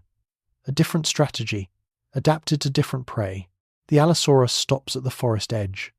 You can see it from where you are, further along the floodplain, and the distance between you is large enough that you are safe in any practical sense. But the sight of it still does something to the quality of your attention. Not fear exactly, or not only fear, but a sharpening, a clarity.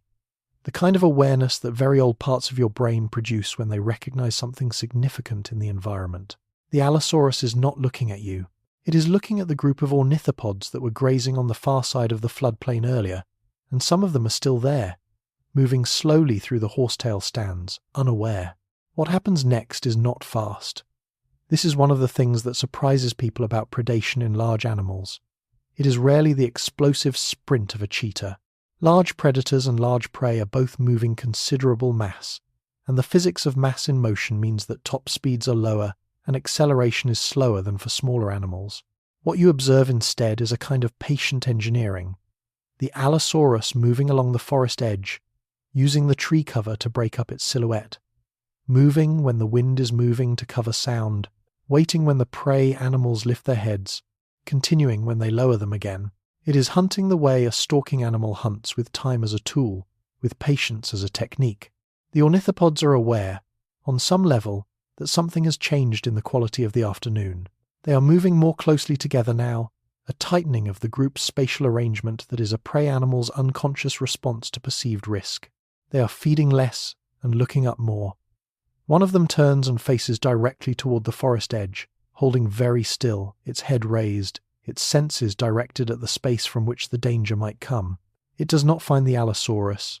The Allosaurus has been still for 2 minutes, longer, waiting with the absolute stillness that large predators can achieve when the moment requires it. Then the ornithopod turns away, and the Allosaurus begins to move. You do not watch what follows, not because it is horrifying, it is not. It is simply what happens, as it has always happened, as it will always happen as long as there are predators and prey in the world, but because you do not need to watch it, the event will resolve itself without your attention. What you are aware of is the change in the quality of the world around it, the way the other animals on the floodplain, the distant sauropods, the various small animals in the vegetation around you seem to pause and then continue, a brief collective holding of breath, and then the resumption of the ordinary. The ecosystem accommodates the predation event, the way a river accommodates a stone, flowing around it, closing over it, continuing. What you find yourself thinking about, unexpectedly, is not the hunt itself, but the Allosaurus resting in the shade during the hottest part of the day. That image, the enormous animal lying in the cool shade of the Araucarians, its sides rising and falling with slow, deep breaths, its eyes perhaps partly closed, its body doing the involuntary maintenance work of digestion and cellular repair that animals do when they rest. It was, in that moment, exactly what you are becoming, a warm-bodied breathing thing, resting in the shade, not hunting, not being hunted, just being for a little while what it was. Here is something paleontology discovered only in the last few decades that permanently altered how we think about large theropod dinosaurs. They appear to have been caring parents.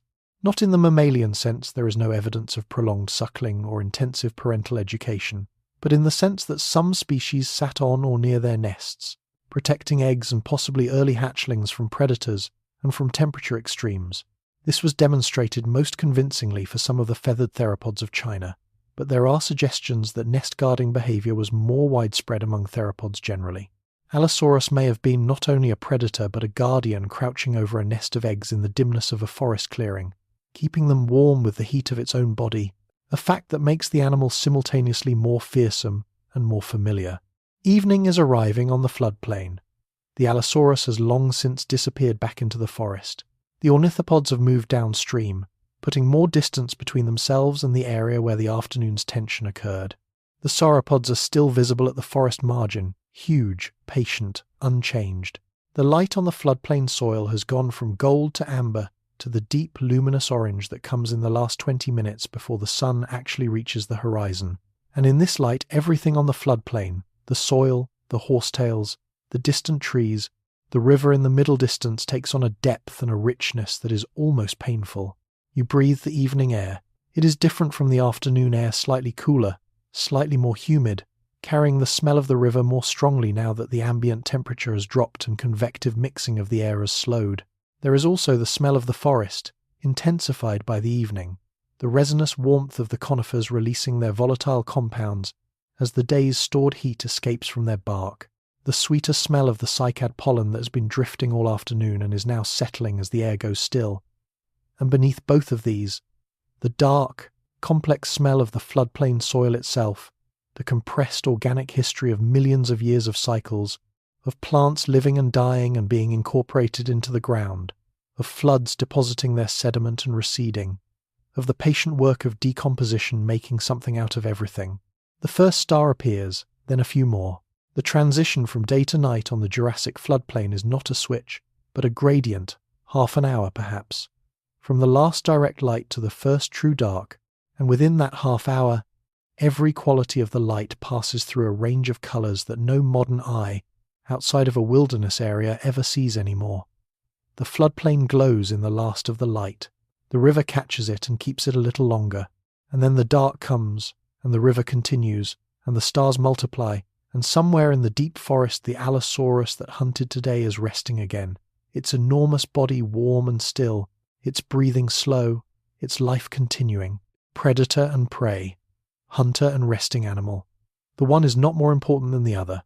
The ecosystem holds them both, requires them both, and has held and required them both for so much longer than any individual life lasts that the distinction between them begins to dissolve from a sufficient distance into the single fact of life's continuity. Everything here is alive, everything here will die, and the dying feeds the living, and the living feeds the dying, and the whole cycle continues with the patience of deep time, which is the most patient thing there is. You lie down on the floodplain soil. It is soft and warm. Above you the stars. Around you, the sounds of the Jurassic night assembling itself from its constituent parts. Insect calls, the river, the distant breathing of things that are too large to worry about you and too far away to concern themselves with you. The sky is the same sky that covers the sleeping sauropods at the forest edge, and the resting theropod in its grove, and the crocodilian at the river, and the pterosaurs on their cliff roosts, and all the small things in the leaf litter, and all the things in the warm sea, and all the things in the cold. Depth. One sky. One night. One world. Enormous and alive and breathing, and you are part of it tonight, and tonight is enough. The Allosaurus, once you have seen it at rest, is a different animal from the Allosaurus you see at hunt. At rest, it has a quality of peacefulness that is not what you expected, not the tense stillness of an animal coiled to spring, but the genuine stillness of an animal whose metabolic needs have been met, whose thermoregulation is managed by shade and breeze, whose attention is not on anything in particular. Its eyes are closed. Or nearly closed, you can see a thin line of yellow iris between the lids, the minimum sensory investment of an animal that is resting but not incapable of response. The body rises and falls with deep, slow breaths. The tail lies flat on the ground, extended behind the body, the very tip of it making occasional small movements that may be involuntary or may be the residue of some dreaming process that we cannot observe from the outside. Do dinosaurs dream? The question is not as absurd as it first sounds.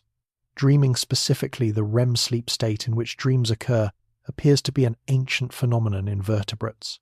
Research published in the early 21st century demonstrated that reptiles, birds and mammals all show patterns of brain activity consistent with REM sleep, suggesting that this sleep state evolved before the divergence of these groups, which means it evolved at least as far back as the Permian, before the dinosaurs existed at all. If dinosaurs inherited REM sleep from their pre-dinosaur ancestors, and there is no reason to think they did not, then the Allosaurus resting in the shade of the Araucarian grove may be dreaming. What does an Allosaurus dream? We cannot know.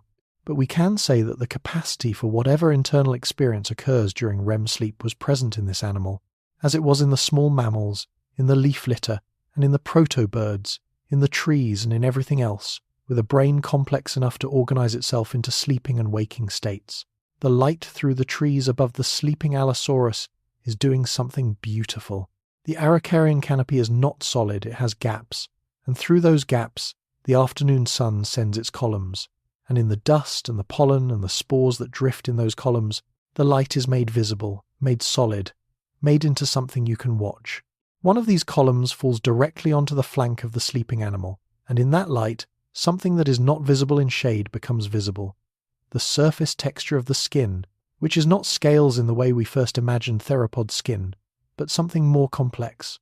Recent fossil discoveries have preserved impressions of theropod skin, and what they show is a surface that in some species was covered in fine, almost pebbly textures, and in others, particularly the smaller, more bird-like theropods, was partly or largely covered in feathers or feather-like structures. For a large theropod like Allosaurus, the evidence is incomplete, but it suggests a surface more varied and textured than the smooth reptilian skin of early reconstructions. You watch the sleeping animal for longer than you expected to watch it. There is something about the sight of a very large creature at rest that is profoundly settling, perhaps because it removes the immediate context of power and danger and reveals instead the basic biological fact of a body that needs sleep, that has needs, that is, in its way, as dependent on the basic conditions of life as anything else. The Allosaurus breathes. Its breath is slow. The column of light on its flank shifts slightly as a cloud passes in front of the sun, and the light goes diffuse for a moment and then returns, and the animal does not react to any of it. It sleeps. The forest continues around it, and you, watching from a safe distance, feel the particular quietness that comes from being near something very large that is not a threat in this moment, that is, in this moment, simply alive. If you are drifting now, let yourself go. There are more stories like this one waiting for you. Subscribe so the next one is there when you need it. Sleep well.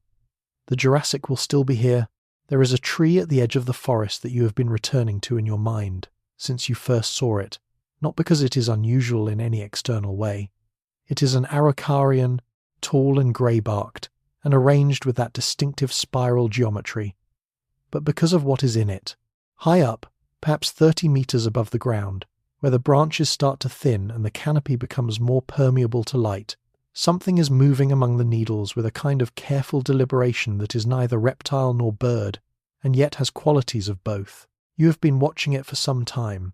It moves from branch to branch using its feet and its wings together, not flying exactly, not climbing exactly, but doing something between the two that has no name in any vocabulary you have.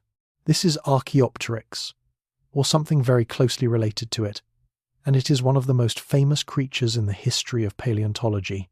Not because it is the largest or the most dramatic or the most dangerous thing in the Jurassic, it is none of these things, being roughly the size of a modern crow, or perhaps slightly larger, but because of what it represents.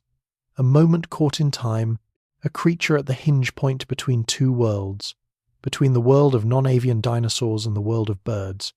Archaeopteryx had feathers, real feathers, asymmetrically shaped in the way that modern flight feathers are asymmetric, indicating that they were aerodynamically functional. It had wishbones, hollow bones, and a large brain-to-body ratio consistent with complex sensory processing.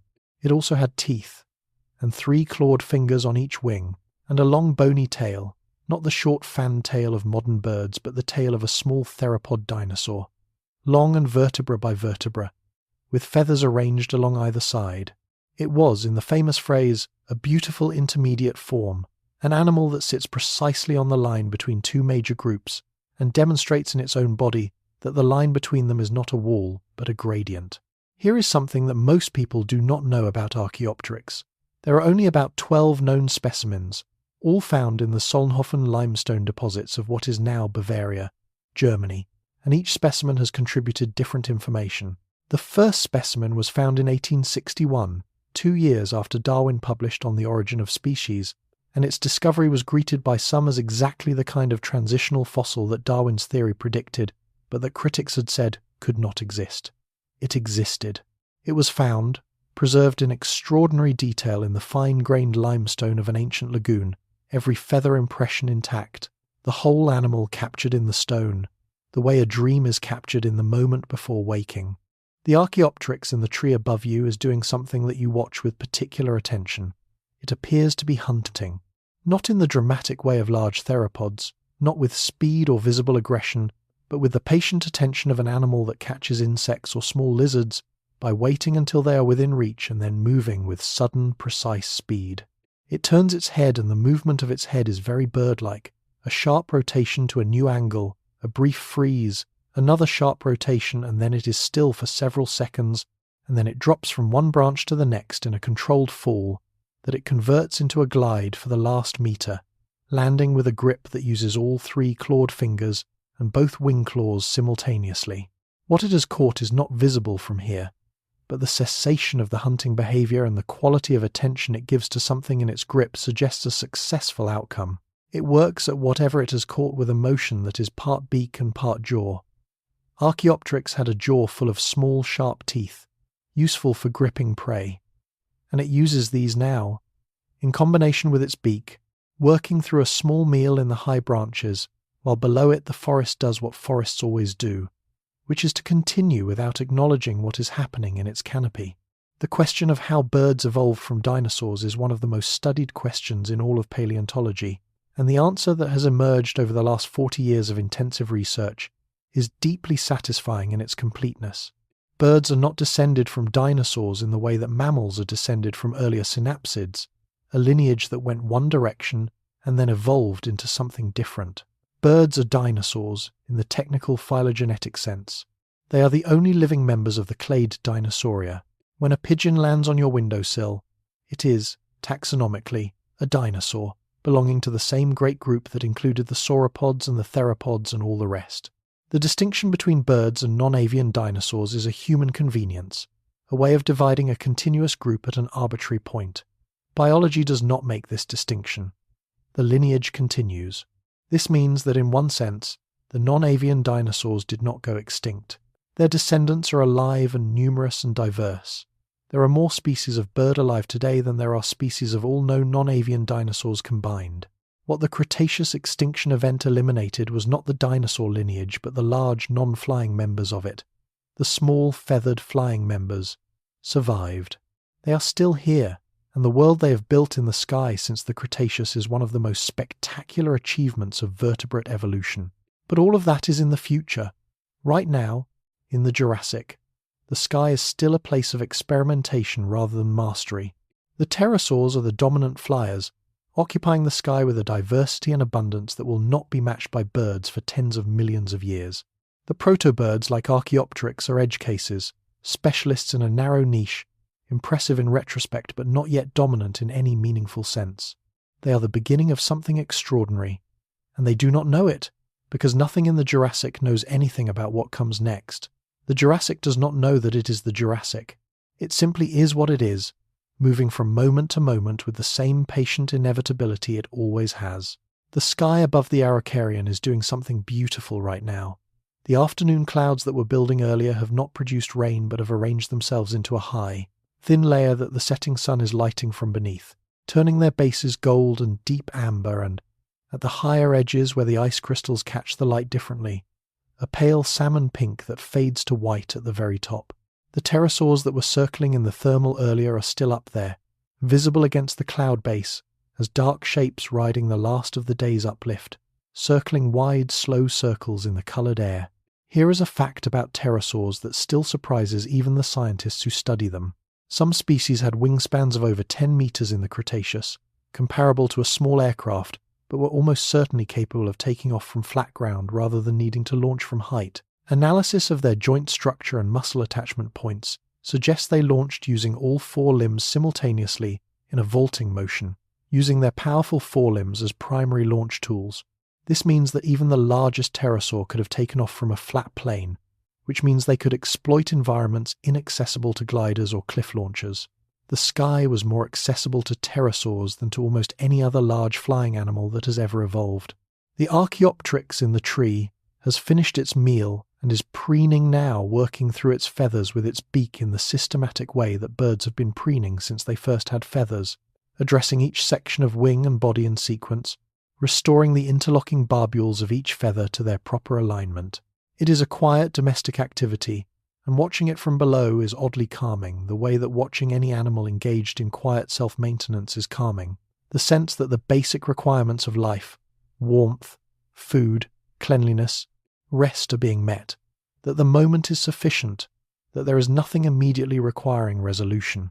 The light has gone from the sky in stages, the way the Jurassic light always goes gradually, giving every colour its full duration, not rushing toward dark but arriving at it through a sequence of increasingly quiet states. The Archaeopteryx has settled on its branch. It will sleep there. Probably birds sleep in trees, clinging to their perches with a tendon mechanism in their feet that locks automatically when the leg is flexed, preventing them from falling when the muscles relax in sleep. It may be the same mechanism, in some ancient ancestral form, that allowed Archaeopteryx to sleep in trees too. The mechanics of sleep have been refined by millions of years of sleeping in trees. You are on the ground below. The tree above you is very tall, and the figure of the sleeping protobird in it is very small, barely visible in the dimming light. The forest around you is settling into its night configuration, and you are settling with it.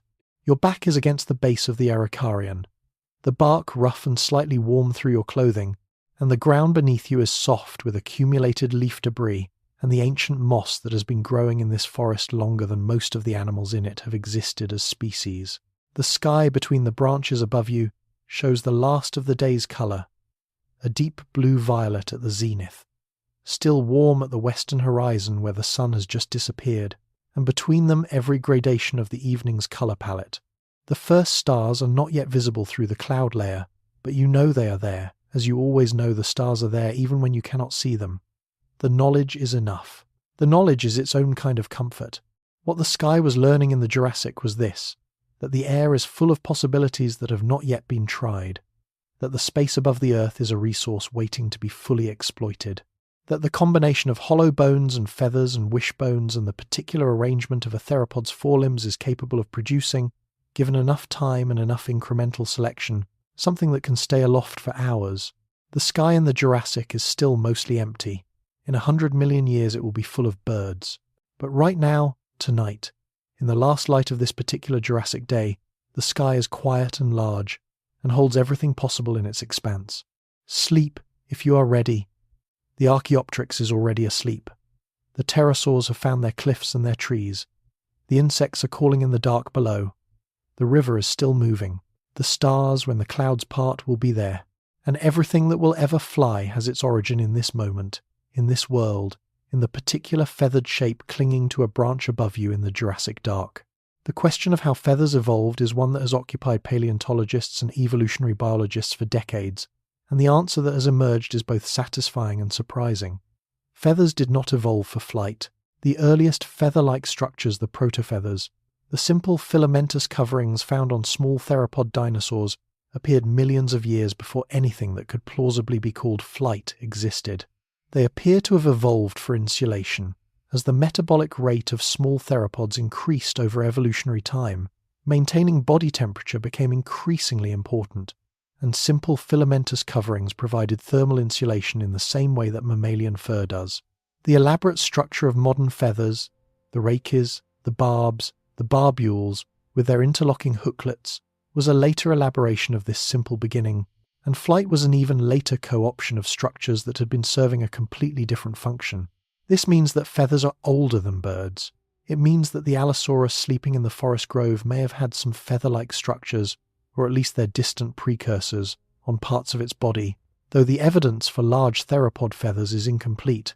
It means that the sharp boundary between the scaly world of reptiles and the feathered world of birds is not a sharp boundary at all, but a gradient, a continuum along which different theropod lineages progressed at different rates and in different directions, and that the line we draw between dinosaurs and birds is for our convenience rather than nature's.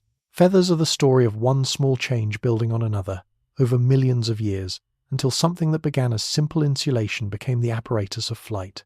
The proto-bird in the tree above you has finished preening. It sits for a while in a posture that, if you have observed modern birds, you will recognize immediately. Feathers slightly fluffed, head slightly lowered, body orientation toward the last light of the day, a posture of quiet attentiveness that could tip into sleep at any moment. The eye you can see is half-lidded. The feet are locked on the branch in the automatic grip that prevents falling during sleep. The animal is in the transition state between waking and sleeping, the state that some researchers call torpor and others call simply the drowsy state, the state in which the brain is partially active, partially resting, conducting some of the maintenance work of sleep while maintaining enough awareness to respond to sudden changes in the environment. You recognize that state. You are in a version of it right now. The drowsy state, the half in, half out, the place where thoughts become less sequential and more associative, where the boundaries between self and world become less defined, where the effort of maintaining a coherent narrative of experience relaxes and something softer takes its place.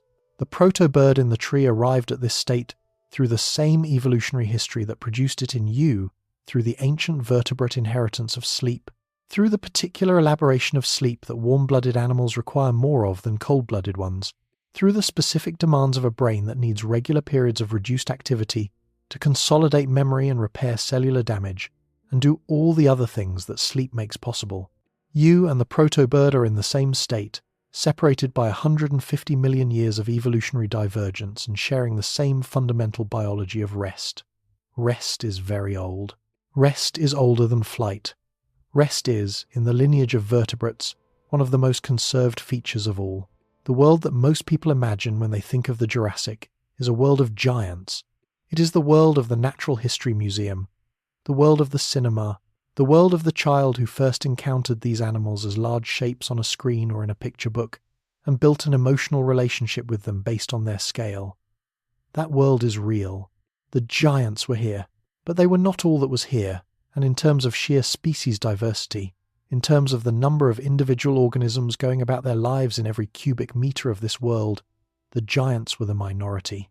What dominated the Jurassic, as every other period of Earth's history before the current one, was the small.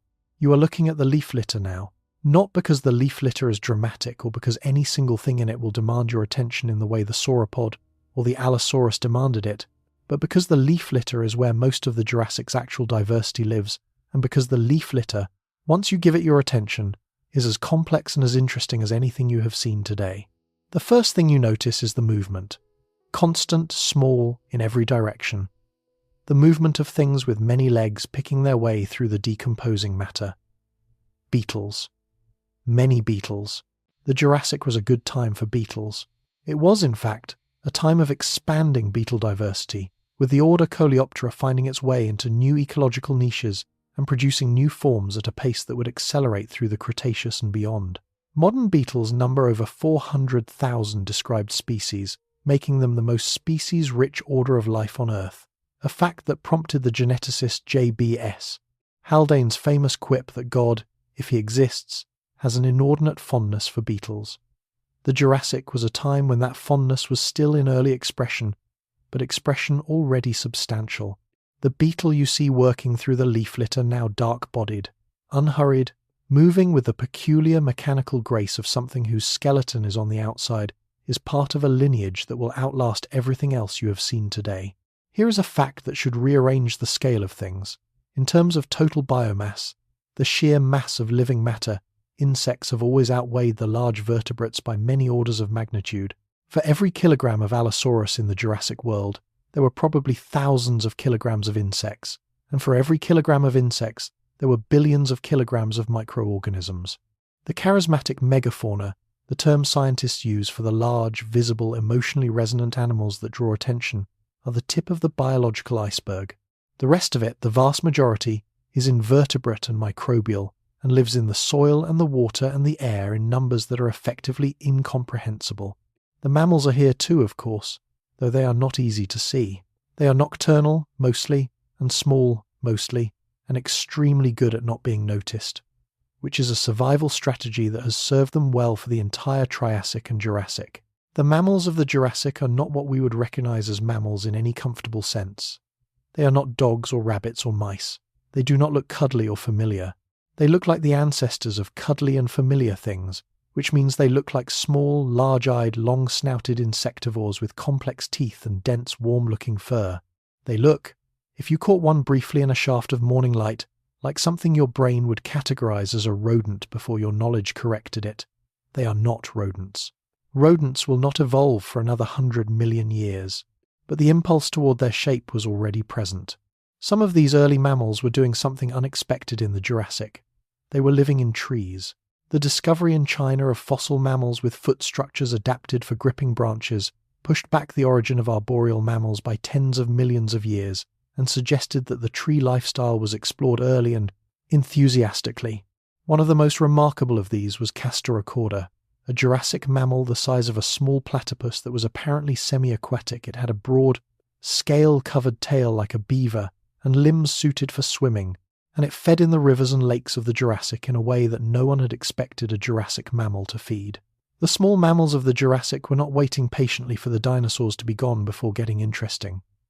They were already interesting, already diverse, already exploring.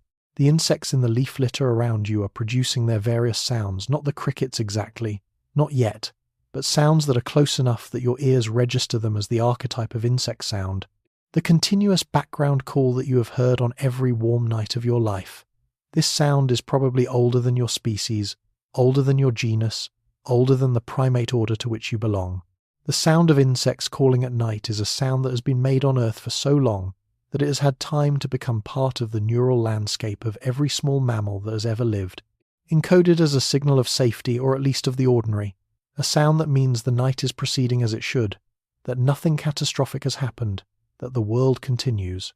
You hear it now, this sound, and your nervous system responds to it the way it has always responded to it, with a slight release, a small easing of the vigilance that bodies maintain even in rest. The sound of insects at night is the sound of the ordinary. It is the sound of the world being what it has always been. And that sound, in the Jurassic and in every world since, is among the most restful sounds there is. In the ferns nearby, something small is doing something deliberate with a piece of bark. You can hear it, a quiet, sustained working sound, not the sound of anything eating or fighting, but the sound of something making something, or at least selecting something, moving it with intention. You cannot identify the animal from here, but the behavior suggests one of the many arthropods that in the Jurassic were already practicing forms of habitat modification, building with material, using the environment rather than just passing through it. Insects have been building things since the Carboniferous, and the buildings they make are, for their scale, among the most impressive architectural achievements of any organism on Earth. Here is one of the most surprising undiscovered facts about Jurassic arthropods.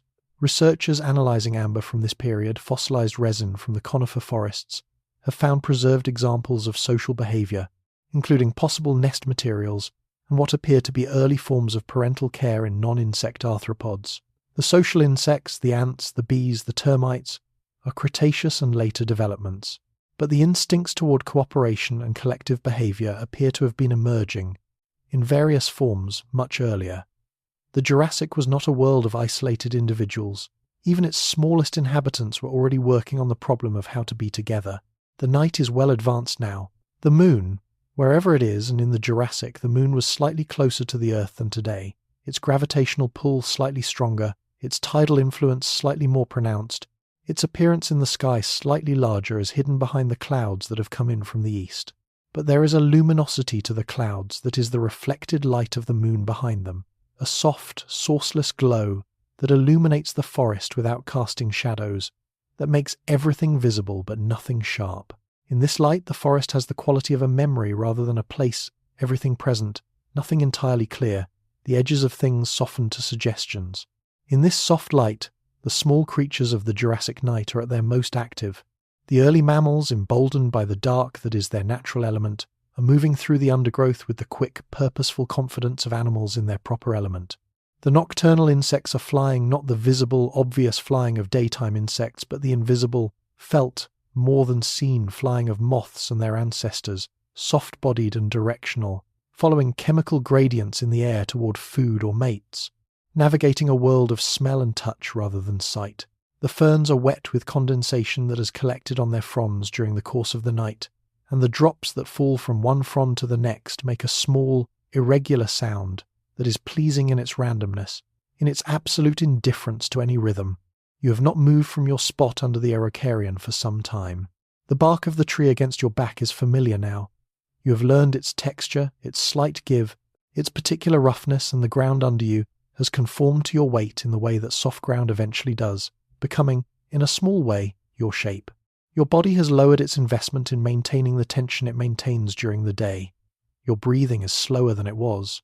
Your thoughts, whatever they were, have become less urgent, less defined, more like the thoughts that come just before sleep rather than the thoughts that come during the day's business.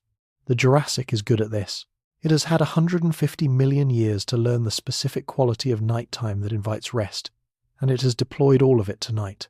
The warmth, the sounds, the particular texture of the air, the smell of the forest at night which is different from its smell in the day, in a way that the body recognizes as a signal, a cue, a permission. The permission to stop, the permission to release, just for a little while, the project of being awake. The small creatures continue their business around you. They do not need you to be awake to continue it. They were doing this before you arrived, and they will continue after you leave, or after you sleep, which amounts to the same thing from their perspective. The leaf litter moves with small, constant activity. The insects call. The condensation falls from fern to fern. The river, somewhere in the middle distance, continues its patient movement toward the sea. You are part of this world tonight. Not a visitor exactly, not a tourist, but not quite a resident either. Something in between.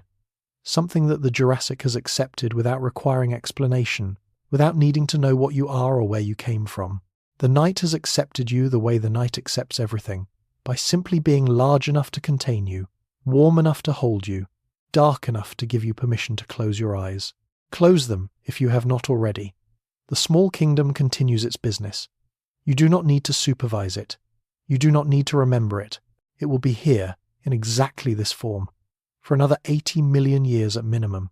It can manage without your attention for the duration of a sleep. The cockroaches of the Jurassic deserve a moment of attention. Not because they are particularly beloved, they are not, even here. Even in the context of an ancient world where the familiar hierarchies of aesthetic preference do not quite apply, but because they are remarkable. Modern cockroaches are often presented as symbols of resilience and adaptability, capable of surviving radiation and extreme conditions. But the more significant fact about cockroaches is their longevity.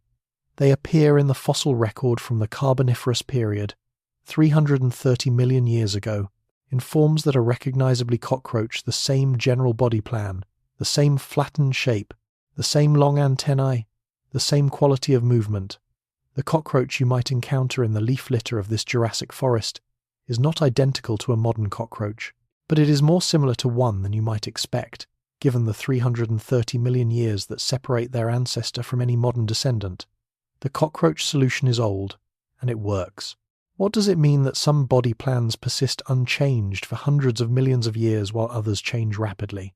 It means that evolution is not always driving toward complexity or novelty. Sometimes it arrives at an optimum and maintains it, because the optimum is sufficient, and any deviation from it results in lower survival. The cockroach is at an optimum. The dragonfly is at an optimum. The horseshoe crab, which will outlast the dinosaurs and the mammals both and is still alive in your own time, arrived at its optimum in the Ordovician and has been there ever since. These animals are not failed experiments in evolution. They are successes so complete that further experiment offers no advantage. They are the embodiments of the principle that if something works, it continues. The leaf litter itself is a community that is as complex in its way as any above-ground community in the forest. Every square metre of leaf litter contains populations of mites, springtails, nematodes, fungi, bacteria, and other organisms that together perform the essential work of decomposition, converting the complex organic molecules of dead leaves and fallen branches and dead animals back into simpler compounds that can be taken up by plant roots and returned to the living system. This community is, in terms of the number of individual organisms per unit area, the densest community in the forest. In a modern temperate forest, a single square metre of leaf litter can contain 100,000 mites and springtails. The Jurassic forest floor was similarly dense, though with different specific organisms, and the work they did was essential to the functioning of the whole forest ecosystem. You press your hand flat against the forest floor. The warmth that comes up through it is real and specific, not the warmth of geothermal heating, not the warmth of the sun, but the warmth of biological activity, the heat generated by millions of organisms doing their metabolic work in the soil. This is a warmth that exists in every healthy soil on Earth, that has existed in every healthy soil since soils first formed, when plants colonized the land hundreds of millions of years ago. The soil is alive. The floor of the Jurassic forest is alive in its deepest sense, not alive the way an animal is alive, with a nervous system and a boundary and an identity, but alive the way a community is alive, distributed and continuous and self-maintaining and ancient beyond individual comprehension. You are resting on something alive. Everything here is alive, or is the product of life, or is in the process of being converted back into the raw material of life. There is nowhere in this forest that is not biological. There is nowhere that life has not reached and claimed. Consider the deep ocean for a moment. Not the shallow sea where the light went all the way down, not the reef where every surface was occupied and visible, but the deep ocean, the part that light never reaches, where the water column descends 1,000, 2,000, 4,000 meters to a seafloor of absolute darkness, where the pressure is extraordinary, where the cold is a constant that has no seasonal variation, where the rhythms of the surface world, the day-night cycle, the seasons, the tides arrive as faint, attenuated echoes that the deep has processed into its own slower rhythms. The Jurassic deep ocean was in some ways like the modern deep ocean, and in other ways unlike it. The seafloor itself was younger. New oceanic crust was being produced at the mid-ocean ridges as the continents separated, and that new crust had not yet had time to accumulate the thick layer of sediment that covers the modern ocean floor. The deep Jurassic Ocean was raw, geologically speaking, its basalt seafloor more exposed, its hydrothermal vents more numerous and more active in proportion to the total area of seafloor, because the total area of seafloor was still expanding rapidly. The hydrothermal vents of the Jurassic Deep were ecosystems entirely independent of sunlight. Life there was powered not by photosynthesis, but by chemosynthesis, the oxidation of hydrogen sulfide and other chemicals vented by the seafloor as proof of the geological activity happening just below. The vent communities of the Jurassic were populated by early versions of the tube worms and clams and shrimp that populate modern vents organisms so far from the sunlit world above that they might as well have been on a different planet, because in terms of energy source they were. Here is something genuinely astonishing about hydrothermal vents. They were probably among the oldest continuously occupied habitats on Earth. Vent ecosystems appear in the fossil record as far back as the Cambrian, and possibly earlier, and they have been present in some form for as long as oceans have existed, and geological activity has heated water from below. The organisms that live in them today are old, evolutionarily belonging to lineages that have been adapted to this environment for hundreds of millions of years, that have survived every mass extinction event in Earth's history, because the deep vent environment is so isolated from the surface world that the catastrophes of the surface world barely reach it. The end Permian extinction, the most devastating mass extinction in Earth's history, appears to have affected vent communities much less severely than the shallow marine and terrestrial communities that bore the brunt of the surface disaster. The deep is, in this sense, a refuge. Up in the open ocean, not the deep, but the mid-water, the aphotic zone, where light does not reach but pressure has not yet become absolute, the Jurassic world had its own spectacular inhabitants. The ichthyosaurs were here, the fish lizards, the most beautifully dolphin-like of all the marine reptiles, animals that had descended from terrestrial ancestors sometime in the earlier Mesozoic, and had returned to the sea so thoroughly that their bodies had converged on the dolphin shape, the fusiform body, the crescent-shaped tail fin, the large eyes for hunting in dim water, the streamlined flippers. The convergence between ichthyosaurs and dolphins is one of the most spectacular examples of convergent evolution in the fossil record. Two groups of tetrapods, one in the Mesozoic and one in the Cenozoic, both returning to the sea independently, both arriving at nearly identical solutions to the same problems of moving through water efficiently, catching fish at speed, and breathing air at the surface. The ichthyosaur did not become a dolphin. It found the same solution independently, through a completely different evolutionary history.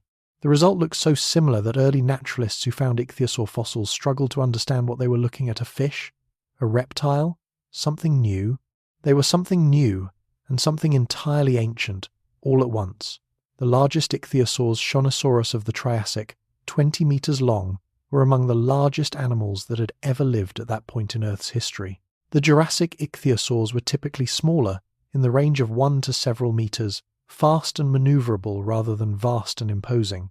They had enormous eyes, proportionally the largest eyes of any vertebrate that has ever existed, with sclerotic rings of bone inside the eye that gave it rigidity under the pressure of deep dives.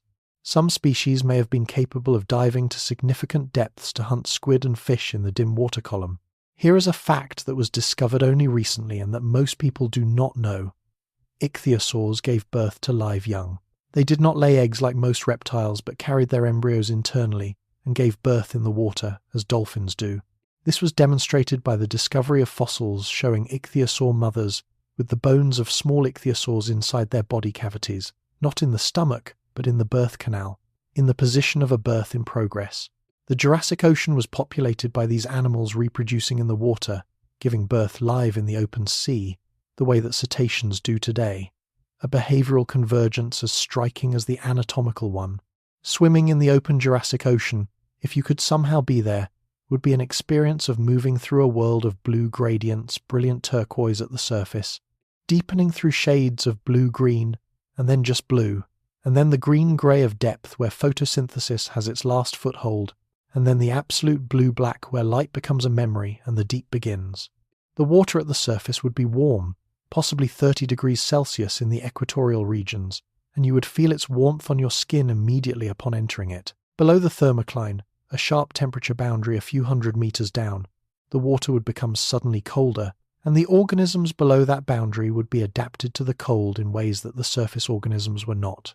In that warm surface water, the ammonites would be everywhere, not the single large individuals you have encountered on the shore, but schooling forms, smaller and more numerous, moving through the upper water column in groups that may have been structured for predator defense. Their beautiful coiled shells, each one a mathematical perfection, would catch the refracted sunlight and scatter it in complex patterns. Above them, the ichthyosaurs would move in their fluid, rapid trajectories, changing direction with the ease of something whose entire body is a guidance system, every muscle and every fin surface contributing to navigation. What you would hear, in the water, is different from what you hear in air. Sound travels faster and farther in water than in air, and the Jurassic Ocean was full of sound, the clicking and rasping of countless organisms, the low-frequency rumbles of the geological activity below the seafloor, the sound of rain on the surface coming down from above as a pattern of clicks and hisses if you are just below the surface, the large-scale acoustic signatures of the water movements themselves, currents and gyres, and the slow rotation of warm water masses around cold ones. The ocean has always been loud, even when we call it silent, but there is also, in the deep, a quality of silence that is different from any silence on land. It is not the silence of absence, but the silence of depth, the sound-deadening effect of enormous volumes of water, the way that distance swallows signals before they can arrive. Things move in the deep ocean that produce no sound you can detect. Things die there that leave no mark. The deep is where the fossil record becomes thin, not because nothing lived there, but because the soft-bodied things that lived there left no hard parts to be preserved, and the hard-bodied things that fell to the bottom were dissolved by the cold, corrosive deep water before they could become stone. You are not in the ocean right now. You are on land, in the forest, under the Araucarian, and the ocean is perhaps 20 kilometers away. A journey you have made in your imagination rather than your body. But the ocean is still there. You can smell it, very faintly. When the wind comes from the right direction, the salt and the mineral depth of it, the ancient smell that is older than almost anything else alive. It is the same smell it has always been. It will be the same smell for as long as there is water on this planet and a land to blow it over. The deep water dream is the dream of continuity. The deep ocean is the part of the earth that changes least. It does not feel the seasons. It barely feels the ice ages. Its chemistry shifts only over geological timescales. Its communities endure across mass extinctions. It is the most conservative part of the biosphere, the most ancient feeling, the part that most closely approximates what the world was always going to be like. And what it feels like, imagined from the surface, is exactly what sleep feels like from the edge of waking. A vast, dark, continuous space that you can enter fully only by giving up the surface entirely. Your breath is going slower. This is not a decision. It is simply what happens when the body is given enough stillness and enough warmth and enough darkness and enough time. The ocean is 20 kilometers away, and the forest is around you, and the stars are above the clouds, and the Jurassic continues in every direction simultaneously. You are one small, warm-bodied thing in the middle of an enormous, ancient world, and the enormousness of the world is not threatening tonight. Tonight it is simply company. Let the deep water be what it is. Let it go down into its dark without you. You are on the surface, in the warm air, in the late Jurassic night, and the depth below you soil, then stone. Then mantle is the same depth that is below you always, wherever you sleep. The world is always deep beneath you. The ocean is always moving somewhere. The stars are always there, above the weather, and you can rest here, in the knowledge of all of this, which is the best knowledge there is for going to sleep. There is a lake in the interior of the forest that you have not visited yet, and the deep water dream you were in a moment ago leads naturally toward it. The way one dream leads to another when the mind is loose and the body is still, this lake has no outlet. It is what geologists call a closed basin lake, fed by streams from the surrounding hills but losing water only through evaporation, which means that over time it has accumulated minerals and salts that give it a slightly different chemistry from the rivers, not salt water, not quite, but not the same fresh water that the rivers carry. The lake has its own particular smell, a slight alkalinity in the air above it, a mineral quality that is different from the river's mineral quality. It smells ancient, which is appropriate because it is. The lake in the dark is extraordinary.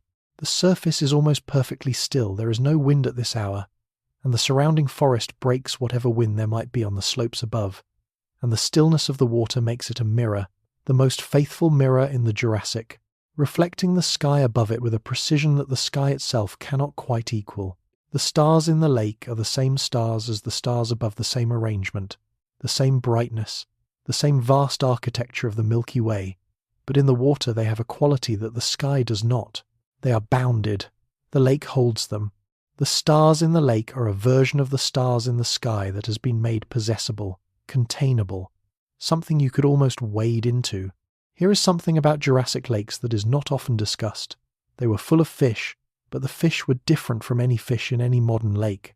The ray-finned fish of the Jurassic were in the process of a major diversification, and lakes in particular were sites of rapid speciation, isolated populations evolving rapidly in response to local conditions, developing new body plans and feeding strategies that the open ocean would not select for. Some Jurassic lake fish had teeth adapted for crushing hard-shelled invertebrates. Others had developed long, pointed jaws for surface predation of insects. Others were ambush predators, lying in the shallow margins and waiting for whatever came within range. Each lake was, in a sense, a laboratory where evolution was running its own independent experiments. The insects at the lake's surface are doing something you can just barely see in the starlight, skating on it. Not skating as a metaphor, but literally skating, their legs spread wide, their bodies held above the surface by the tension of the water film, moving in quick, directional bursts across what appears to be a solid surface, but is in fact a thin membrane of cohesion. The water strider body plan legs positioned to spread the load across a larger area. Body held above the waterline by hydrophobic legs is an ancient solution to the problem of living at the air-water interface. Fossil water striders have been found in Jurassic deposits, and they look remarkably like their modern descendants, because the solution they represent is so effective that improving on it has not been necessary. A fish rises below one of the water striders. You see it as a disturbance in the lake surface, a swift upward movement, a small explosion of droplets, and then the surface closes again. The strider is gone. The fish has gone back into the dark water. The event took perhaps a quarter of a second, and it has been happening at the surfaces of lakes and ponds for as long as there have been water striders and surface-hunting fish, which is a very long time. The predator and the prey are locked together in an evolutionary relationship that has been running longer than most lineages have existed, each side driving adaptations in the other, the fish developing faster response times and better upward vision, the striders developing faster reaction times and better escape trajectories, the whole system maintaining itself in a dynamic balance that has nothing to do with intention and everything to do with the cumulative consequence of differential survival over geological time. You sit at the lake edge. The ground here is softer than elsewhere in the forest, the mud of the lake margin, built up from years of waterlogged plant matter and fine sediment, soft enough that your weight leaves an impression. The water is close enough to touch, and you do touch it just the tips of your fingers, just the contact between skin and the warm, still surface. And the water is not cold. It holds the heat of the day the way all enclosed bodies of water hold it, more effectively than the land. And at this hour the lake is actually warmer than the air above it, releasing its stored warmth slowly into the cooling night. Here is an unknown fact about Jurassic freshwater ecology that only recently entered the scientific literature. Freshwater snails of this period appear to have already been using their shells as protection in a sophisticated way, not just the passive protection of having a shell, but the active behavior of retreating entirely into the shell and sealing the opening with a layer of mucus when threatened, a behavior called estivation when performed to survive dry seasons, and thought to be a much more recent adaptation. The fossil evidence for this comes from the analysis of shell morphology and the preservation conditions of certain specimens, and it suggests that freshwater invertebrates were solving the same problems with the same solutions they use today, much earlier than previously thought. Frogs. You can hear frogs at the lake margin or creatures that are functionally frogs, sound-producing amphibians that have arrived at the solution of using a resonating air sac to amplify calls directed at potential mates. True frogs as a group were present in the Jurassic, and the calls of the Jurassic frogs were probably similar in general character to the calls of modern frogs, rhythmic, pulsed, species-specific, produced by the males to attract females, a communication system of remarkable efficiency given its simplicity. The call of a frog is one note, repeated, but that one note contains the whole biological identity of the caller, its species, its sex, its size, its health, its location. It is a compressed communication, dense with information, delivered at the energy cost of a vibrating throat pouch. The calls of the frogs at the lake margin mix with the calls of the insects in the forest behind you and create a soundscape that is, despite its specific components being different from anything you know, absolutely recognizable as the sound of a warm night near water. You have heard versions of this sound every summer of your life, if you have lived in a place where frogs exist. The specific sounds are different, the frequency, the rhythm, the number of species, but the general acoustic texture is the same, and your nervous system responds to it with the same relaxation response it has always produced, because your nervous system, or its evolutionary predecessor, was shaped in environments where exactly this kind of sound meant safety. The predators are not active enough to silence the frogs, the weather is warm enough for calling, the night is as it should be. You lie back on the soft mud of the lake margin. The mud conforms to your shape in a way that is comfortable in its thoroughness. Not a mattress, but something more fundamental than a mattress. Something that accepts the weight of a body, because it has been accepting the weight of bodies, the weight of animals resting at water's edge, for as long as there have been animals and water. Above you, the stars are both in the sky and in the lake. You can see the lake's reflection of them from this angle, the lake surface a dark mirror at the edge of your vision, doubling the sky. You are between two skies, the real sky above and the reflected sky at the water's edge. Both are full of stars, both are vast.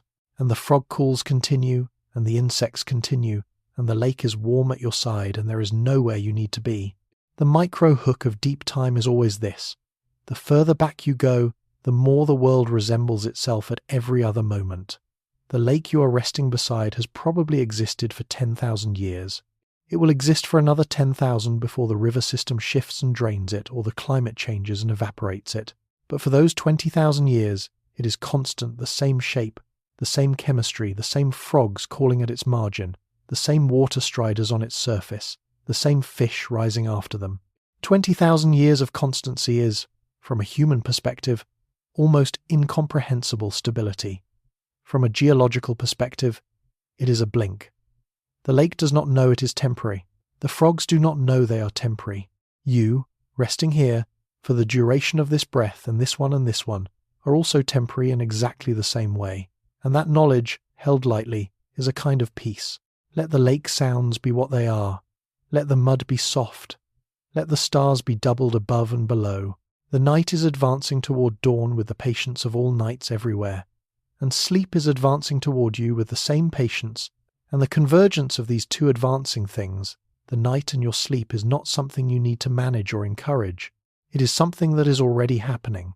It has been happening since you closed your eyes and the Jurassic began to assemble itself around you. And now, here, at the lake edge, with the frogs and the stars and the warm water and the soft ground, it is very nearly complete. In the distance, far enough away that it is more sky than landscape, more light than substance, there is a glow on the horizon. Not the glow of dawn, which comes from the east and has a different quality, a different colour. This glow is orange-red and comes from the north, and it has been there, faintly, since well before dark, though you could not see it against the day's own brightness. Now, in the deep night, it is visible, a pulsing luminosity at the base of the northern sky, the light of something that burns without consuming itself, or rather, that consumes itself so slowly and so continuously that the distinction between burning and being is meaningless. A volcano, not closed, the sound of it, if you listened with your hands pressed to the ground, might be a very low vibration in the soil, a subsonic echo of geological events that are happening tens or hundreds of kilometers away, but visible, present. The sky to the north is doing something that skies only do when something geological is generating heat at a scale large enough to affect the atmosphere above it. There are clouds there that have a different colour than the rest of the night sky, a warmth in them that comes not from sunlight but from the ground below. The Jurassic was a volcanically active time. The breakup of Pangaea was producing new ocean floor at mid-ocean spreading centres across the globe, and that new ocean floor was accompanied by volcanic activity, both at the spreading centres themselves and along the margins of the separating continents, where the subduction of oceanic plate under continental plate produced the chains of volcanoes that geologists call arc systems. The Jurassic Pacific was ringed with volcanoes, as it is today, and the new Atlantic Rift was accompanied by its own volcanic expression.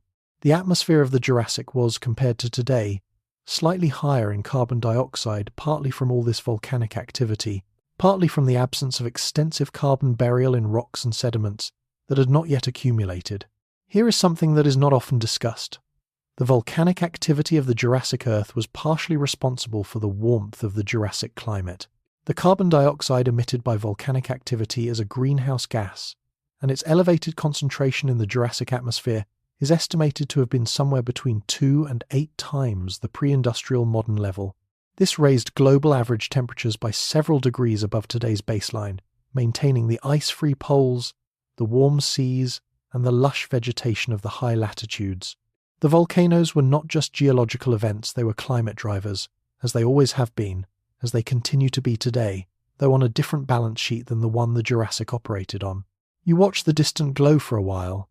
It does not change in any way that is perceptible on the timescale of your watching. The pulse of a volcano, even an active one, operates on timescales that are geological rather than human, and what looks like a steady glow from this distance is probably a lava lake or an active flow that has been operating for decades or centuries without significant change. The volcano does not hurry. The volcano does not worry. The volcano simply releases the pressure that the Earth accumulates as its interior cools and its plates shift and its volatile gases find their way upward through the crust. Volcanoes are, in a sense, the Earth's way of breathing. The carbon that plants pull from the atmosphere and lock into organic matter eventually finds its way into the soil, into the ocean sediments, into the rocks, where over millions of years it is subducted into the mantle and reheated, and eventually released back to the surface through volcanic vents.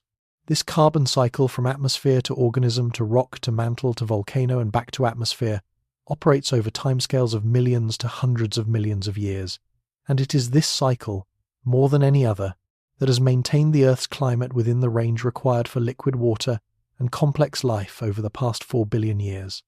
The volcanoes are part of the regulation system. Without them, the carbon would stay buried and the atmosphere would eventually become too thin and cold to sustain life. There are volcanic features much closer than the distant glow. In the morning, following the river upstream, you would find sections of the riverbed where the stone has a different colour and texture from the surrounding limestone, darker, finer grained, the result of lava flows that entered this valley during eruptions much earlier in the Jurassic and cooled in the river water, producing the particular glassy texture of basalt quenched quickly. In places, the ancient lava has been worn smooth by the river and rounded into shapes that look almost organic, almost like something that was alive, and has since been simplified into stone. In other places, the river has found a way through a lava field and carved channels that reveal the lava's columnar, jointing the hexagonal fracture pattern that develops in basalt as it cools and contracts. A pattern so regular and so geometric that it looks engineered rather than natural. Here is a fact about basalt columns that is genuinely satisfying. The hexagonal shape is not accidental or imposed by any external geometry. It arises spontaneously from the physics of how material contracts as it cools. The same hexagonal pattern appears in drying mud, in the cells of certain biological structures, in the arrangement of cells in a beehive. It is the most efficient way to divide a plane into regions of equal area, using the minimum total length of dividing lines, a mathematical truth that material systems discover independently, over and over, wherever the conditions are right. The Jurassic basalt was not doing mathematics, it was just cooling. But the mathematics was inside the cooling, as it always is. The glow on the northern horizon has not changed. It will not change tonight, or tomorrow night, or for a very long time. The volcano is doing what volcanoes do, which is to be what they are without variation, without intention, without any reference to the other things happening in the world around them. While the sauropods feed and the plesiosaurs cruise the warm seas, and the Archaeopteryx sleeps in its tree, and the early mammals pick their way through the leaf litter, the volcano burns. It has been burning since before any of these animals existed. It will continue burning after the last of them is gone. There is something in this that is not depressing but releasing. The volcano's indifference to the living world around it is not coldness, it is scale. From the scale of geological time, the entire Jurassic, with all its diversity and complexity and drama, is a thin layer in a sequence of thin layers, each one distinct and complete, and then gone, replaced by the next. From the scale of the volcano, even geological time is brief. The volcano operates on the timescale of the Earth's interior, which is billions of years, which is essentially forever from any perspective that a living organism can hold. And yet the living organisms persist. The living organisms are here, in the warm forest and the warm sea, doing their complicated, intricate, impermanent work. They have been here for 4 billion years, in some form, surviving the volcanoes and the ice ages and the asteroid impacts and all the other expressions of the Earth's geological character. Life is not more durable than rock. Nothing organic is as durable as rock. But life is more adaptive than rock, more capable of finding ways around obstacles, more skilled at using the resources the Earth provides even when those resources change. The lineage of life has never gone extinct, not even during the Permian when more than 90% of species died. The lineage continued. Something always survives, and what survives has always eventually, over time, refilled the world. You breathe in the night air, which carries a faint sulphurous quality from the distant volcano, not unpleasant, just present, the mineral breath of a planet doing its geological work. The smell is very old. Sulphur has been part of Earth's volcanic emissions since the beginning, and the smell of it is woven into the earliest chemistry of life itself. Some of the most ancient biochemical pathways involve sulfur compounds, the deep-sea vent organisms that live on hydrogen sulfide, the anaerobic bacteria that use sulfate rather than oxygen in their metabolism, the iron-sulfur clusters that are among the oldest components of the biological electron transfer chains. The sulfur in the air connects you to the oldest chemistry on Earth. The night has passed its middle. You know this not from any clock, but from the quality of the darkness. A darkness that has a different weight at 3 a.m. than it did at midnight. A heaviness that is the body's response to the moment furthest from dawn, the moment when the systems of alertness are at their lowest and the invitation towards sleep is strongest. This is the nadir of the circadian rhythm, the trough of the wave that has been moving through your body all day, and arriving at it now, in the Jurassic night, with the stars above and the volcano in the distance, and the warm earth below, feels like arriving somewhere you were always going to arrive. Sleep does not need to be pursued. Sleep comes the way the tide. You have stopped preventing it. The night is around you. The world is enormously old. The volcano burns without worry in the north. The ferns are wet. The river moves. The small mammals are busy in the dark. And somewhere in the high forest, the last of the diurnal animals have found their resting places and settled into the slow, deep physiology of sleep, their hearts slower than they were, their breathing deeper and more regular, their bodies doing the repair work that sleep makes possible. You join them. It is not a decision so much as a release, the release of the particular tension of being awake, of attending, of having to notice and assess and respond. That tension goes.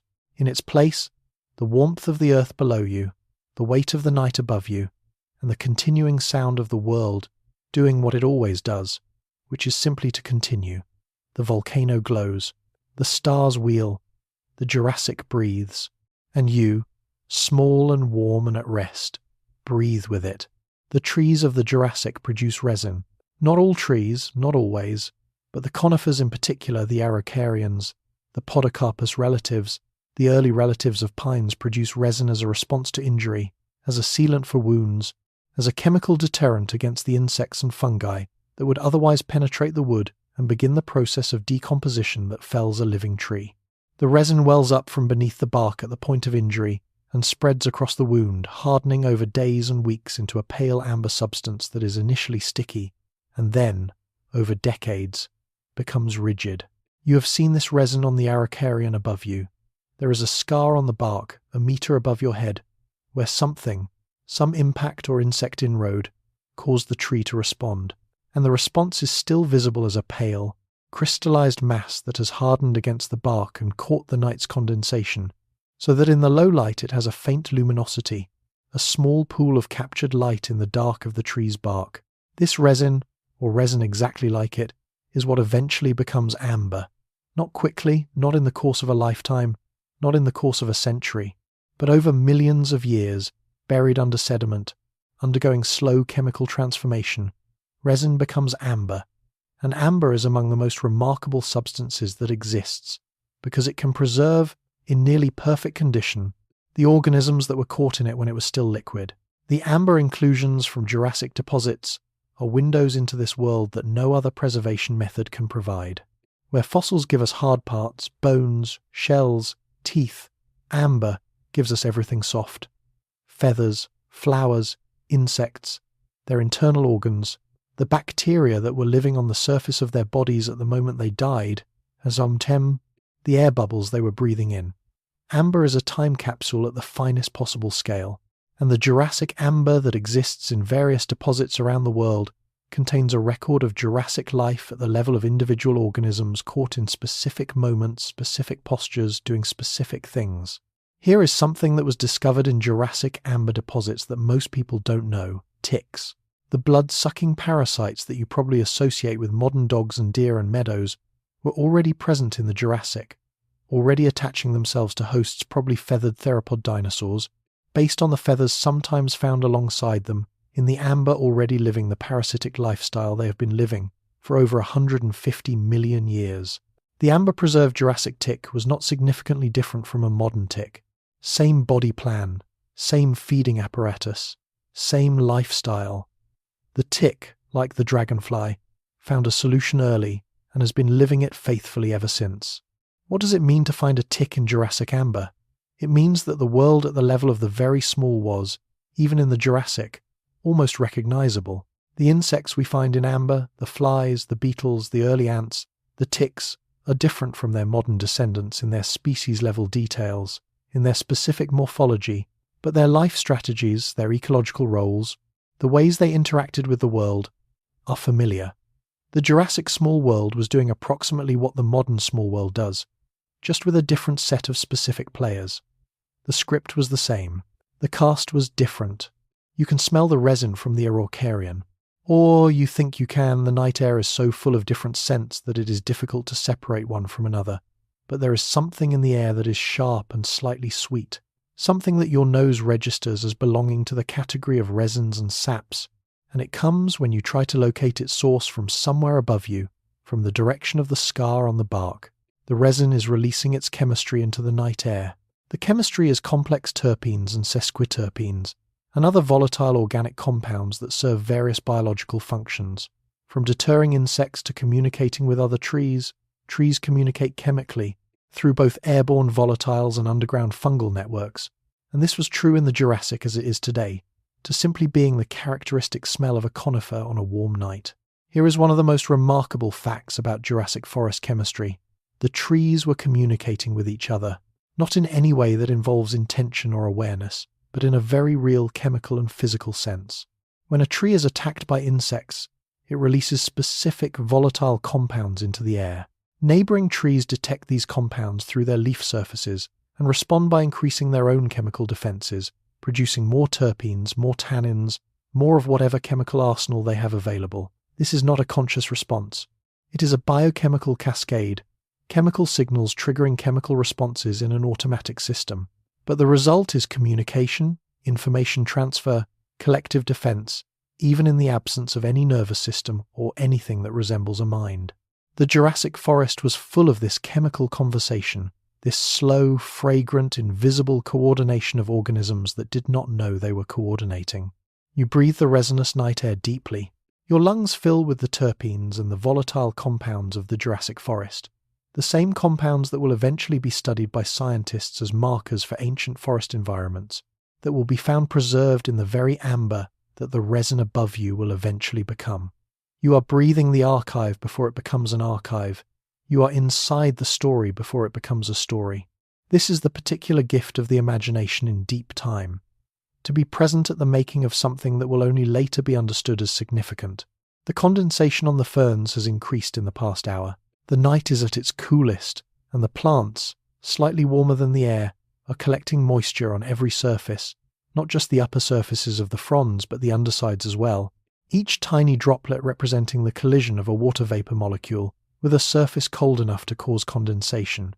Each droplet containing dissolved minerals, dissolved gases, the whole chemistry of the Jurassic atmosphere, in a sphere of water small enough to pass through the eye of a needle. These droplets fall one by one, from the ferns to the ground, and the sound they make is irregular and small, and exactly the right sound for this moment. Not music, not language, not rhythm, but the random punctuation of a quiet world doing its quiet work. Something in the bark of the Araucarian above you is moving. You can hear it, a faint, rhythmic sound, almost too quiet to identify but present, definitely present. A working sound from somewhere inside the wood, or in the narrow space between bark and wood where the cambium layer runs. A beetle larva, probably, working its way through the wood with the persistence of something that has nothing to do all day but eat wood, that has been eating wood since it hatched from its egg months ago, and will continue eating wood until it has grown large enough to pupate and emerge as an adult beetle and fly away. The wood-boring beetle larva does not know it is making a sound. It is not making the sound on purpose. It is simply converting wood into a body, and the conversion makes a sound that the night is quiet enough to let you hear. Beneath the bark, beneath the wood, beneath the soil, the roots of the Araucarian go down into the earth, in a network that extends as far horizontally as the tree extends vertically, perhaps 30 or 40 meters in every direction, thinning as they go, the largest roots as thick as your forearm, and the smallest thinner than a human hair. Those finest roots are where the real exchange happens, where the fungal hyphae attached to the root tips trade mineral nutrients for sugars, the mycorrhizal relationship that connects almost every tree in this forest to a web of fungal threads that in turn connects tree to tree to tree in a network of chemical exchange that is as real and as functional as any network humans have ever built. The Jurassic forest is already a network. It was always a network. The concept of a connected world is not a modern invention. You rest against the bark of the Araucarian. The tree is 100 years old, perhaps more. It has been here through 100 dry seasons and 100 wet seasons, through floods and droughts and the passing of generations of every other organism in this forest. It does not mark time. It simply grows, adding 1 ring of wood per year in the growing season. The rings visible only if the tree is cut, and only then as thin lines, light and dark alternating, each pair a year. The whole core of the tree, a compressed record of 100 years of Jurassic weather. The tree carries its history inside it, invisibly, in the architecture of its wood. And tonight, for the duration of your rest against its bark, you carry that history too. You are in contact with it, warm bark against your back. The tree, and the night, and the forest, and the history, all present simultaneously in the single sensation of bark against skin. Sleep is close. You can feel it not as an absence of thought, but as a quality of thought. The thoughts becoming less sequential, less logical, less connected to each other by the usual chains of cause and consequence. They are becoming impressionistic, more like the thoughts of a dream than the thoughts of a waking mind. The resin smell, the beetle sound, the dew on the ferns, the stars, the lake behind you, warm and still, the frogs calling at its margin, the distant volcano, patient and orange in the north, the deep forest, full of things asleep and things awake, all of them in the same world, all of them under the same Jurassic sky, all of them part of the same vast, ongoing, patient story that is simply the story of life on Earth, told from the inside by the things that are living it. Let the story continue without your attention for a while. Let the forest be what it is. Let the night go where it goes. You are in good hands here. The hands of 150 million years of accumulated wisdom about how to be alive on a warm planet under a large sky. The Jurassic knows how to hold you. It has held so many things, for so long, with such patience. It can hold you too, for the duration of a sleep. The amber bead you have been watching all this time is not finished forming. Resin does not harden instantaneously. It progresses through stages over years and decades, oxidizing from the outside inward, losing volatile compounds as they evaporate through the outer skin, thickening as the polymer chains grow longer and more cross-linked. The surface of a fresh resin flow is tacky and yielding. The interior of a piece that has been hardening for a century is stiff and translucent. The interior of a piece that has been hardening for 10 million years is what we might recognize as amber hard, clear, with the slight warmth that distinguishes organic materials from stone. The bead in front of you is somewhere in the middle of this process, not soft enough to trap anything new, not hard enough to have lost its faint resinous smell. It is amber in progress, and the fact that it is in progress at all, that the chemistry of transformation is actively occurring inside it, is something that requires a certain effort to visualize. The bead looks static, but it is not. It is slowly becoming what it will be. The forest at this hour is beginning its own version of the daily review. Animals that are primarily diurnal are finding sleeping spots.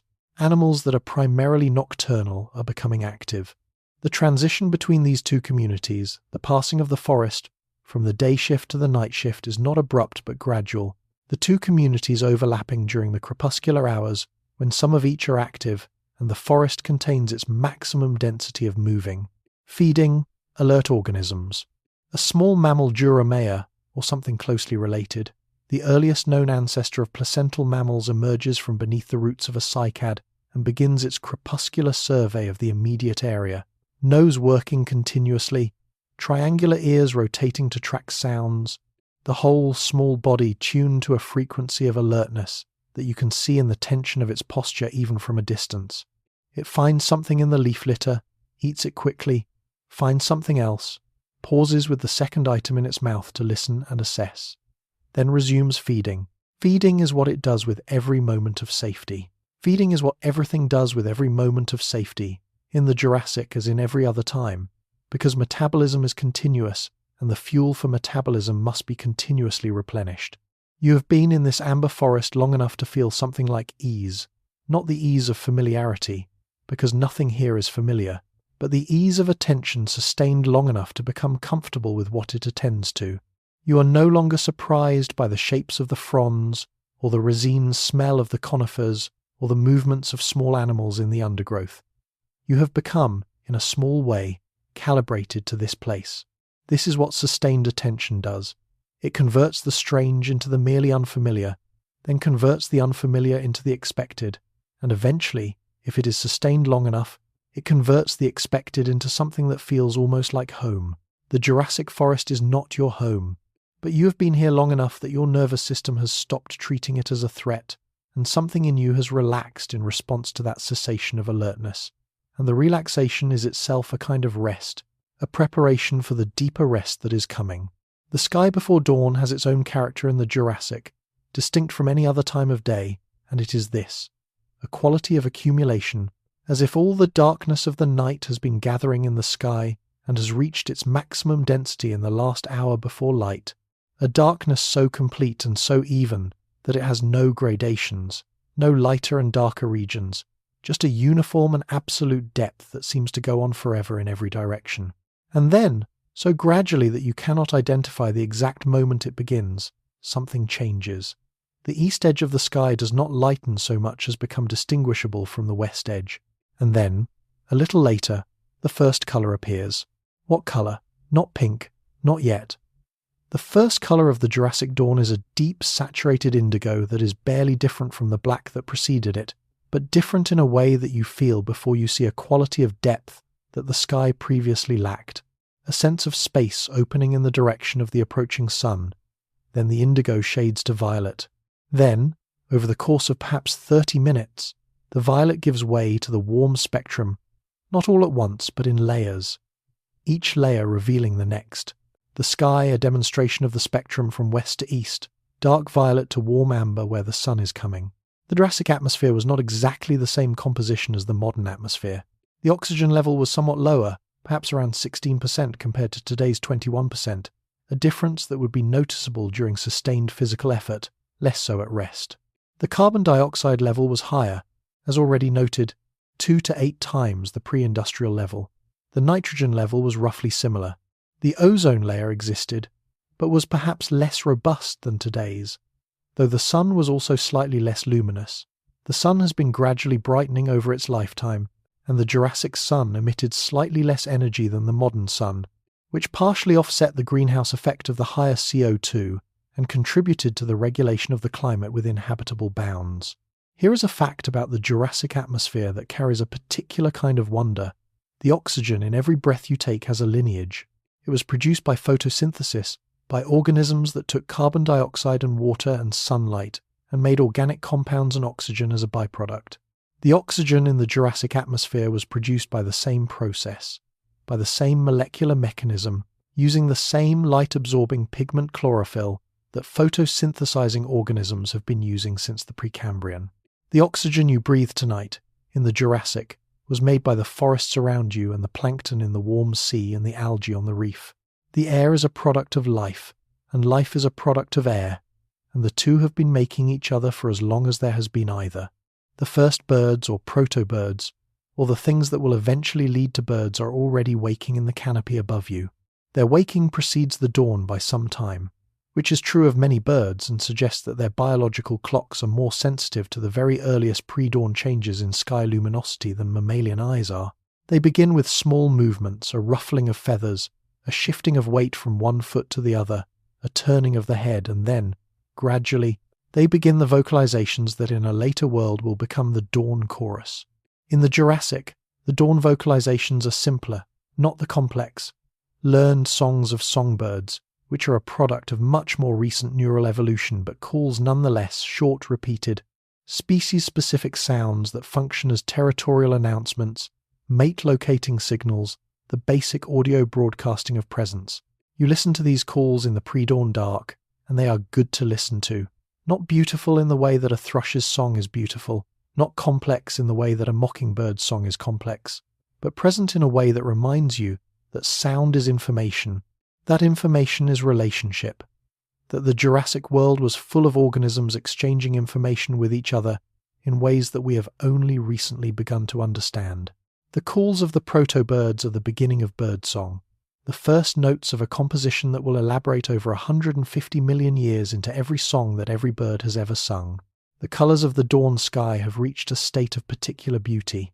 The east is a deep, warm amber, and the clouds that were present during the night have thinned and arranged themselves into long horizontal bands at different altitudes, and each band is catching the pre-dawn light differently, depending on its altitude and the ice crystal size within it. The highest clouds, thin and feathery cirrus clouds, in modern terminology, are turning a pale gold that is almost white. The mid-level clouds are the warmest colour, a deep burnt orange that seems to glow from inside, and the lowest clouds, thicker and darker, are edged in pink below and grey above, their bases still in shadow but their surfaces lit by the spreading light. Here is something about Jurassic clouds that is worth contemplating. They were seeded differently than modern clouds. Clouds require condensation nuclei, tiny particles on which water vapour can condense to form droplets. Modern clouds are seeded primarily by sea salt particles, dust, and various biological aerosols, including the volatile compounds released by phytoplankton and by land plants. The Jurassic had all of these, but in different proportions. The volatile compounds released by the conifer forests, the terpenes, and other organic molecules that give conifers their characteristic smell were particularly important cloud seeders, and there is some evidence that the Jurassic forests were part of a cloud seeding feedback loop. The forests produced volatile organic compounds. Those compounds helped form clouds, the clouds brought rain, the rain watered the forests. The forests were, in a sense, making their own weather. The Jurassic forest that surrounds you is making weather right now, not dramatically, not in any way that is visible from here, but in the aggregate chemistry of millions of square kilometres of vegetation releasing their volatile compounds into the air, those compounds travelling upward into the atmosphere and becoming part of the ongoing negotiation between the land and the sky, between the living and the physical, between the oxygen producers below and the sun energy above. You are inside this negotiation. You have always been inside it. It is the negotiation that makes your life possible. Dawn is breaking. The quality of the darkness below the tree canopy is changing, not yet light, but no longer the flat uniform dark of the deep night, beginning instead to show gradations, to reveal the shapes of the ferns nearest to you, the contour of the fallen log, the texture of the ground. The light is coming from everywhere and nowhere, the pre-dawn diffusion of skylight through the canopy, and it gives everything a quality of significance that dawn light always gives, a slight intensification, a sense that the world is in the process of being made rather than simply existing. The insects have changed too. The night insects, the moths, the ancient crickets, the nocturnal beetles are going quiet, finding their way back to the crevices and the leaf litter and the bark where they spend the day. And replacing them, more gradually, the first of the diurnal insects are beginning. A small buzz, a distant hum, the opening notes of the daytime insect world assembling itself from the general quiet of the pre-dawn hour. A dragonfly lands near you on a fern frond. Dragonflies are Jurassic creatures, in the sense that they are also ancient, in the sense that they have not changed fundamentally in hundreds of millions of years. The dragonfly body plan, with its double wings and its compound eyes and its extraordinary aerial maneuverability, was established in the Carboniferous and has been maintained ever since because it is such a successful solution to the problem of aerial predation of small flying insects that no subsequent dragonfly evolution has been able to significantly improve on it. The dragonfly perches on the fern frond and cleans its eyes with its forelegs, which it does with the systematic care of an animal that depends entirely on its vision for its hunting, and whose eyes are therefore among the most important things it owns. Here is something about dragonfly vision that is extraordinary. They have nearly 360 degrees of visual field, with the ability to track moving objects simultaneously with multiple facets of their compound eyes. When a dragonfly pursues another flying insect, it does not aim at where the insect currently is, but at where the insect will be, calculating an intercept trajectory and adjusting it continuously. Studies of dragonfly hunting have found success rates of up to 97% higher than any other aerial predator, higher than falcons, higher than eagles, higher than any vertebrate. The dragonfly on the fern in front of you is, without knowing it, operating the most effective aerial hunting system that evolution has produced in several 100 million years of trying. The dawn light has crossed a threshold now. It is light, not full day, not yet, but light in the sense that you can see the whole forest around you in its three-dimensional shape, the tree trunks and the fern layers, and the fallen log and the sky between the high branches, all visible, all present, all simply themselves in the early morning light that is neither warm nor cold, but neutral in the way that fresh beginnings are neutral, open, uncommitted to what the day will become. The Jurassic morning. It arrives the same way every morning arrives, which is without announcement and without asking whether you are ready. The night was long. The sounds were company. The darkness was warm. And now the light has come to show you what the darkness always held, a world in full possession of itself, ancient and specific and improbable and real. You are in it all night. You are in it still, and it will continue being in it without you, when sleep finally takes you, as it is about to, as it has been approaching with the patience of deep time for as long as you have been lying here. Let the morning come. You do not need to wake for it. The Jurassic will proceed without your witness. The forest will do what forests do. The river will move. The sauropods will begin their slow morning feeding. The pterosaurs will find the first thermal of the day and rise on it. Everything will continue, as it always has, as it always will, without any assistance or attention from you. You can close your eyes. You can let the sounds of the morning, the proto-bird calls, the insect hum beginning, the drip of condensation become the sounds of a dream rather than the sounds of waking. The Jurassic asks nothing of you but to rest. The particular quality of pre-dawn air that you are breathing right now has a name in atmospheric science. It is called the nocturnal boundary layer air, the air that has been trapped near the ground all night by the temperature inversion that forms when the ground cools faster than the air above it. This air is different from the air that will circulate once the sun rises and breaks the inversion. It is more humid, cooler, denser, carrying the accumulated exhalations of the forest through the long night hours, the concentrated chemistry of a forest ecosystem doing its nighttime work. It smells more intensely of soil and vegetation and water than the daytime air does. It is the air that the early mammals have been breathing all night, and the air that the nocturnal insects have been moving through, and the air that the forest's leaves have been releasing their nighttime volatiles into. It is the most chemically complex air the Jurassic day will produce, and you are breathing it at the exact moment before it dissipates.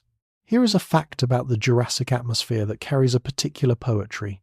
The oxygen you are breathing right now was produced by the same photosynthetic process that has been producing oxygen on Earth for more than 2 billion years, using essentially the same molecular machinery, the chlorophyll molecule absorbing specific wavelengths of light, the electron transport chain converting that energy into chemical bonds, the water molecule being split and its oxygen released. The molecule of oxygen that enters your lungs in this breath may have been produced by a fern 20 meters away, or by an algal mat in the river delta, or by phytoplankton in the warm sea 20 kilometers hence. There is no way to know. The atmosphere mixes and distributes oxygen continuously, so that every breath you take contains oxygen from every oxygen-producing organism in the neighborhood, blended and redistributed by wind and diffusion into a shared resource that belongs to no individual producer and is available to every consumer. The forest is its own kind of miracle in the early morning light. Not a dramatic miracle, not a sudden or surprising one, but the quiet miracle of complexity, maintaining itself, the miracle of 1,000 species, occupying 1,000 niches simultaneously, each one doing what it does in the particular way it does it, the whole system functioning without any individual part being aware of the function of the whole. The forest does not know it is a forest. The ferns do not know they are part of a forest floor community. The araucarians do not know they are the canopy. The fungi in the soil do not know they are the nutrient cycle. And yet the forest functions, maintains itself, resists disruption, recovers from damage, and has been doing all of this for millions of years before you arrived, and will do it for millions of years after you leave. This is the deepest lesson of the Jurassic, if lessons can be taken from the deep past, that complexity does not require consciousness, that order does not require a designer, that systems can be self-organizing, self-maintaining, self-repairing, without any individual component being aware of the system's existence or its needs. The forest does this, the ocean does this, the atmosphere does this, the whole biosphere does this, maintaining conditions suitable for life through the collective action of all the living things within it, none of which are trying to maintain those conditions, all of which are simply doing what they do and discovering that the aggregate of everything they do is a world that continues. The Jurassic is not a world that was designed to support life. It is a world that has been shaped by life into a form that supports it, and the shaping continues, and the support continues, and the life continues, and none of it requires any awareness or intention other than the simple intention of every living thing, which is to continue. There are things moving in the world tonight that you are only dimly aware of, movements too large and too slow to register as movement at all, movements that occur not over seconds or minutes, but over years and decades and centuries. The The sauropods are among the most mobile of the Jurassic's large animals, not fast, but long-ranging, capable of moving dozens of kilometers in the course of a day's unhurried travel, and over the course of seasons, capable of covering hundreds or thousands of kilometers in what amounts, for these animals, to following the quality of vegetation. Not migration in the strict sense that birds migrate not a fixed route between fixed destinations, but a seasonal drift, a gradual tracking of the rainfall patterns and the vegetation cycles across the landscape. This was hypothesized for many years based on the distribution of sauropod fossils across different geological formations, but the hypothesis gained strong support when researchers began analyzing the chemistry of sauropod teeth, specifically the strontium isotope ratios preserved in the enamel. Different geological terrains have different strontium isotope signatures, and those signatures are incorporated into the teeth of animals that live on them. By analyzing different sections of a single sauropod tooth, which records the chemistry of the food the animal ate during different parts of its growth, researchers have found patterns consistent with large-scale seasonal movement animals, spending one season at high elevations and another at low elevations, or alternating between different geological terrains in a pattern consistent with following the rains. The Jurassic did not have the sharp four-season cycle that the modern mid-latitudes experience. It had wet seasons and dry seasons, and the timing of those seasons varied across the landscape. In the interior of the landmass, where Pangaea's remnants were still vast, the wet season was a pronounced monsoon, arriving from the margins and penetrating inland for some distance before dying out in the deep interior. Along the coasts, the climate was more equable, moderated by the sea, with less extreme variation between wet and dry. The transition zones between coastal and interior climates were the most productive for large animals, the places where the seasonal rains reliably watered the floodplains, without the extremes of the deep interior. What you are sensing tonight, the movement of things in the world around you, includes the very slow movement of the sauropods across the landscape, their nocturnal travelling that covers ground while the heat of the day is absent. Sauropods, like many large herbivores in hot climates, may have been more active at night and during the cooler morning and evening hours than during midday. Their enormous dark bodies would have absorbed and retained heat from the day, making midday rest a thermoregulatory strategy as much as a behavioral one. In the cooler hours, they could move and feed without the energetic cost of managing excess heat. You cannot see them moving. They are too far away, and the forest is too dense between you and them, and the night is too dark for any movement to be visible at distance. But you can feel the world they move through in the way that you feel everything in the Jurassic, not as a distant spectacle, but as a shared environment, as the ground below you that is also the ground below them, as the air around you that carries the particles of their breath, as the water in the river that has passed through the landscape they have fed in. You share the world with them tonight, in the most literal sense possible. You are in it together. The seasons in the Jurassic were not entirely without drama, even in the absence of snow. The transition between wet and dry seasons produced changes in the landscape that, if compressed in time, would look dramatic.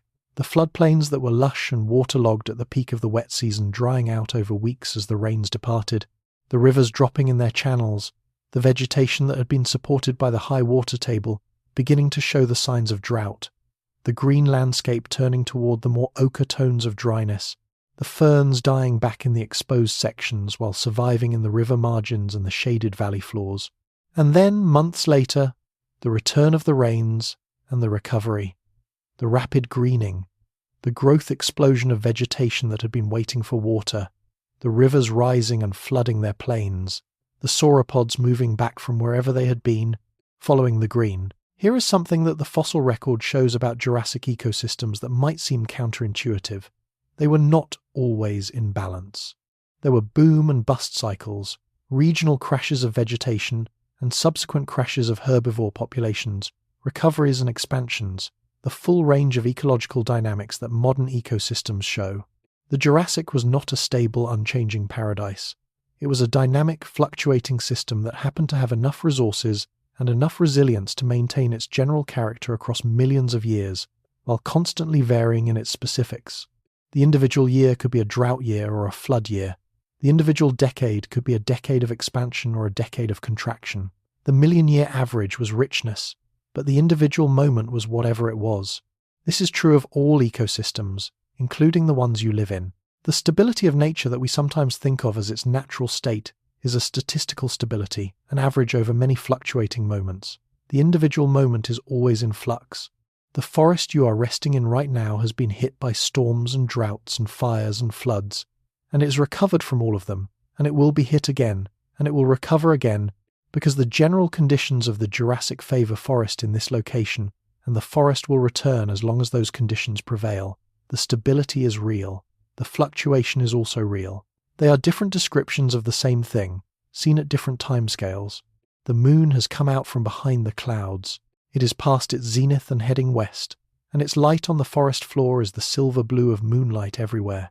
The particular cold luminosity that is reflected solar light, and therefore carries none of sunlight's warmth, just its geometry, just its capacity to reveal shapes without revealing their internal character. In this light, the ferns look like the negative of themselves, bright fronds against dark shadow, the shadows deeper than any shadow in daytime, the bright areas more clearly defined. Everything is simplified. Everything is reduced to form. Something moves across the moonlit clearing to your left. You see it briefly low and four-legged, and moving with a quick, purposeful pace, and then it is gone into the deeper shadow of the forest margin. You cannot identify it with certainty at this distance and this light. It was mammal-sized. It moved with the particular quality of a creature that knows where it is going, and is going there efficiently. Perhaps a very early mammal, one of the larger forms that emerged in the mid-Jurassic in some lineages. Perhaps something entirely else, something that belongs to a lineage you have not thought to look for tonight. The Jurassic contains things that do not fit neatly into any category you have been given. Here is a Jurassic creature that most people are not aware of. Fruitifossa, a small mammal-like animal from the late Jurassic of Colorado, had teeth and limb proportions adapted for digging and eating colonial insects, a functional niche, identical to that of the modern armadillo. It was not related to the armadillo. It was not even particularly closely related to modern mammals. But it had independently arrived at the same ecological strategy, through a completely different evolutionary route, in a world separated from the modern one by over 150 million years. It was the Jurassic armadillo, in functional terms, and no one knew it existed until its fossils were analysed in 2005. The Jurassic is still revealing itself. It has not finished telling its story. The moonlight is making the night beautiful in a specific way that is different from the beauty of the starlit night and the beauty of the pre-dawn light. It is the beauty of things seen partially, of the world revealed in fragments, of shadow as significant as light. The Araucarian above you is a pillar of dark with a crown of silver needles where the moonlight catches the topmost branches. The ferns around you are a pattern of light and shadow that moves slightly in the night breeze. The fallen log you have been resting against is a dark shape with a faint luminosity on its upper surface, where the moss catches the moonlight and holds it. You have been in the Jurassic for a long time tonight. Long enough that the strangeness has become familiar, the alien has become ordinary. The 150 million year distance has collapsed into this. A warm night, a forest, a clearing, moonlight on ferns. These things are the same in any time. The particular ferns are different, and the particular moonlight is the same moonlight, and the particular forest is a forest with no flowers and no bird song, and no mammal larger than a cat, but the quality of resting in it is the same. The body knows what night is. The body knows what warmth is. The body knows what the sounds of a living world are, and it responds to them the same way it has always responded, which is to ease into them, to let them take the weight of vigilance, to trust that the world will continue being what it is without your supervision. The slow migration of the sauropods continues somewhere in the dark. They are heading toward the south, perhaps, where the wet season is just beginning and the vegetation is fresh and abundant. Or they are heading north, following some gradient of quality in the plant life that their bodies have learned to read over millions of years of evolutionary selection. They are moving slowly, unhurried, their great feet finding the paths of least resistance across the landscape, their long necks swinging with each step, their tails counterbalancing the swing in that 4-4 rhythm that is the heartbeat of the Jurassic. You do not need to follow them. You are where you are, in this clearing, in this moonlight, in this forest, in this night. The migration is their story. Your story, tonight, is the story of rest, of finding the particular quality of rest that comes from being very still inside a very large world, of letting the largeness of the world do what largeness always does, which is to reduce the particular to its proper size to make the moment sufficient, to make sleep not a defeat, but a participation in the general resting that the world does every night, in every era, as reliably as the sunrise. The moon moves west. The night moves toward its end, and you, resting in the Jurassic, are already closer to sleep than to waking, already more inside the dream than outside it, already letting the sounds and the smells and the warmth become the texture of the space between consciousness and unconsciousness, which is the space that sleep always occupies, in the Jurassic and everywhere else, in every era, for every warm-blooded creature that has ever closed its eyes and trusted the world to continue without it. The moon that is lighting the clearing tonight is not quite the same moon, you know, not dramatically different. It would look familiar if you saw it without context, but subtly larger. The Earth-Moon system is gradually changing over geological time. The moon is moving slowly away from the Earth, receding at a rate of about 3.5 centimeters per year, which over 150 million years adds up to about 5,000 kilometers. A small fraction of the total Earth-Moon distance, but enough to make the Jurassic moon appear slightly larger in the sky than your moon does in yours. And because the moon drives the tides, a slightly closer moon means slightly larger tides. The tidal range on the Jurassic shore was somewhat greater than on a modern shore at the same latitude, the high water coming a little higher, the low water going a little lower, the tidal flat a little broader in the ebb. Tides matter ecologically because tidal flats are among the most productive habitats on Earth. The regular alternation between being covered and being exposed creates a physical and chemical gradient that a great variety of organisms has learned to exploit. Organisms that tolerate brief aerial exposure at low tide, organisms that move between habitats as the tide changes, organisms that time their reproduction to the tidal cycle, so that their larvae are released when the currents will carry them where they need to go. The Jurassic tidal flat was full of such adapted organisms, and the slightly higher tidal energy of the Jurassic meant that the tidal flat was somewhat larger, and the zone of tidal influence somewhat broader than in the modern world. The Jurassic intertidal was a more prominent feature of the landscape than its modern equivalent. Here is something about the Jurassic night that most visualizations miss. Bioluminescence. The ability to produce light biologically through the oxidation of luciferin by luciferase in the presence of oxygen evolved independently dozens of times in different lineages, and its presence in the Jurassic Ocean is certain, because the dinoflagellates that produce much of the ocean's bioluminescence today were present in the Jurassic and are among the most ancient lineages of bioluminescent organisms. On a dark night, a Jurassic sea surface disturbed by a swimming animal would have produced the same cold blue-green light that modern seas produce under the same circumstances, the same light that sailors have called sea fire for as long as there have been sailors to name it. The plesiosaur swimming through the dark Jurassic Sea left behind a trail of light. The ammonites moving through the water column left trails of light. The whole dark sea, at night, was subtly luminous in the places where life was disturbing it, a natural nightlight made of biology rather than electricity. You think about bioluminescence for a while, the idea of the Jurassic Sea glowing in the dark, of a world before human light pollution where the oceans themselves provided their own light in the night. There is something in this that is both ancient and immediate, that speaks to the human experience of light in darkness, of finding illumination in unexpected places. The sea has been making its own light for longer than any species we know of has existed. The light in the sea at night is the oldest artificial light on Earth, though it is not artificial at all, being as natural as breathing, as natural as metabolism, as natural as the basic chemistry of life, doing what chemistry does when the right molecules are in the right place at the right time. Light, made by organisms. In the dark sea, in the Jurassic night, there is a place where the river meets the sea, and that place is worth visiting in the imagination even if the body stays where it is.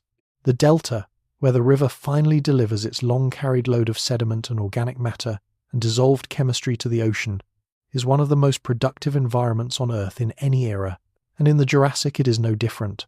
A broad, flat, low-lying landscape of channels and mudflats and shallow lagoons, where the boundary between land and sea is not a line but a gradient, a region of transition that belongs equally to both.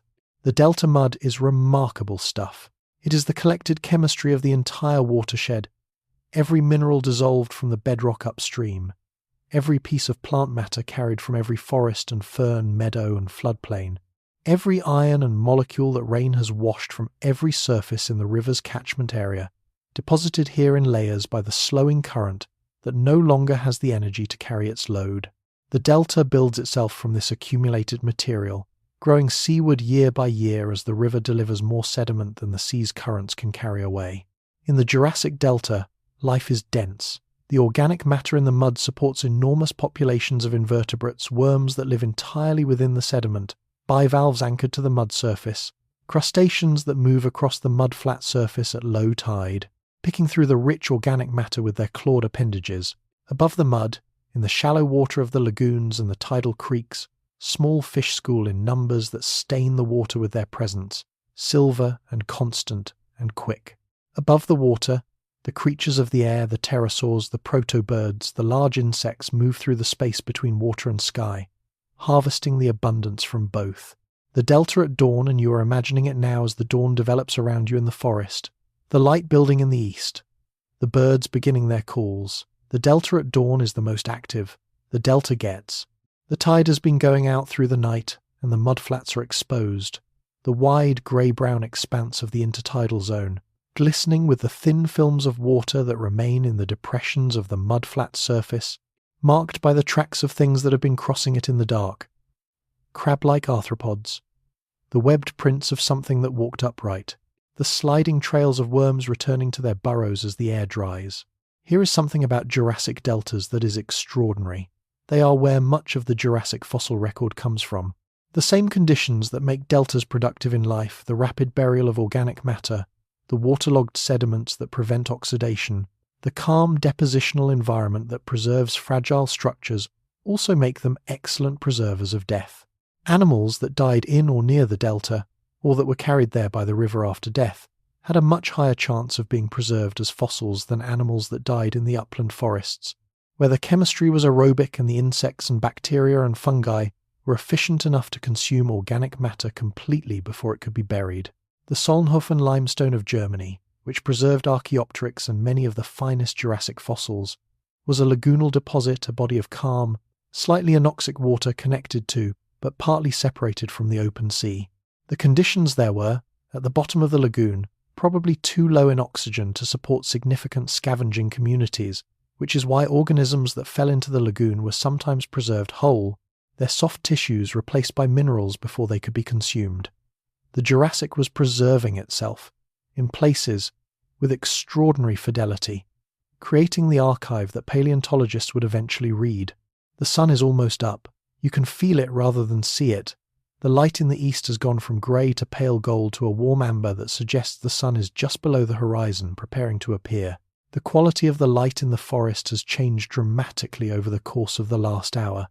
Where before everything was in various grades of shadow, now there is a directionality to the light, a source, a place it is coming from, and the shadows have formed accordingly, long and deep to the west, the ground in the east bright and the ground in the west still almost dark.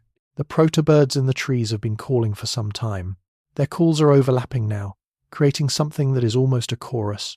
Almost, but not quite, because the complexity of true birdsong and the social coordination of a dawn chorus are still millions of years in the future. What these animals produce is simpler. Repeated calls, sometimes answered, sometimes not. A layer of sound over the forest that marks the beginning of the day without celebrating it. The sound is ancient. You carry its evolutionary descendant in the mornings of your own life. In every dawn you have ever heard birds announce. Here is a fact about the dawn chorus that connects the Jurassic to your own bedroom. The reason birds call at dawn is partly that the cool, still air of early morning carries sound farther and with less distortion than the warmer, more turbulent air of later in the day. Dawn is the best time to broadcast your presence, your species identity, your territorial claims. This acoustic advantage of the early morning has been known to birds, or rather, built into birds through selection for as long as there have been birds to take advantage of it. The protobirds of the Jurassic were likely doing the same thing for the same reason, their dawn calls carrying through the still morning air to recipients that might be 2 or 3 kilometers away, establishing presence in the acoustic landscape of the Jurassic forest, the way all birds have always established presence. The sun appears. It comes over the horizon in the east, and its light comes with it horizontally, low-angled, raking across the forest floor and the fern beds and the mudflat of the imagined delta and the surface of the river and everything else that is in its path. And what the light reveals in this horizontal illumination is texture, every surface lit from the side, every relief and every depression given its maximum visual weight, the world showing itself in detail more intimate and more revealing than it will show at any other time of day. In this light, you can see the individual hairs on the fern fronds nearest to you. You can see the specific texture of the fallen log's decomposing bark. You can see the dew on every surface, the drops small enough to be individual, each one a sphere of captured light, each one containing a tiny fisheye reflection of the world around it. Hundreds of small worlds reflected in hundreds of small spheres of water on every fern frond in every direction. The dew. The same dew that has been forming on the same ferns in the same way since ferns first grew on the Jurassic forest floor, since the physics of water vapor condensing on cool surfaces has been what it is, which is forever.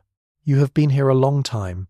You have travelled widely in your imagination across the Jurassic, from the shallow sea to the deep forest, from the river to the floodplain, from the reef to the open ocean, from the volcanoes in the north to the delta in the south, from the deep night to the coming dawn. All of it was real, in the sense that all of it existed. The Jurassic was a real place, as real as any place that has ever existed, full of real organisms living real lives. The fact that those organisms are now fossils does not make them less real. The fact that the Jurassic is 150 million years in the past does not make it less present to you, here, now, in the particular way that deep time is always present as the substrate of the present, as the long history that produced this moment. The sun is up. The forest is full of light. The day has begun in the Jurassic, which means the day has always begun, which means every dawn you have ever experienced has its origin in dawns like this one, processed through 150 million years of evolution and geology and climate, arriving at your particular window and your particular morning as something that contains, somewhere in its depths, all the other mornings that came before it. You carry the Jurassic in your body, in your oxygen-breathing metabolism that was established before complex animals existed, in your nervous system that traces its origin to animals that were already sophisticated in the Jurassic, in the basic architecture of your cells that is older still. But you do not need to think about any of this right now. The mind that contains these thoughts is the same mind that is trying to rest, and the thought and the resting are not in conflict. The thought is part of the resting. The way that the sounds of the forest are part of the resting, the way that the warmth of the earth and the smell of the night air are part of the resting. Everything here is part of the same thing, which is the experience of being alive in a world that is also alive, that supports your life without requiring your gratitude, that continues regardless of whether you are paying attention to it. The river is still moving. The sea is still where it has always been. The delta is still building itself from the sediment the river carries. The sauropods are feeding again in the early morning light, stripping branches with their peg-like teeth, their long necks swinging through the canopy.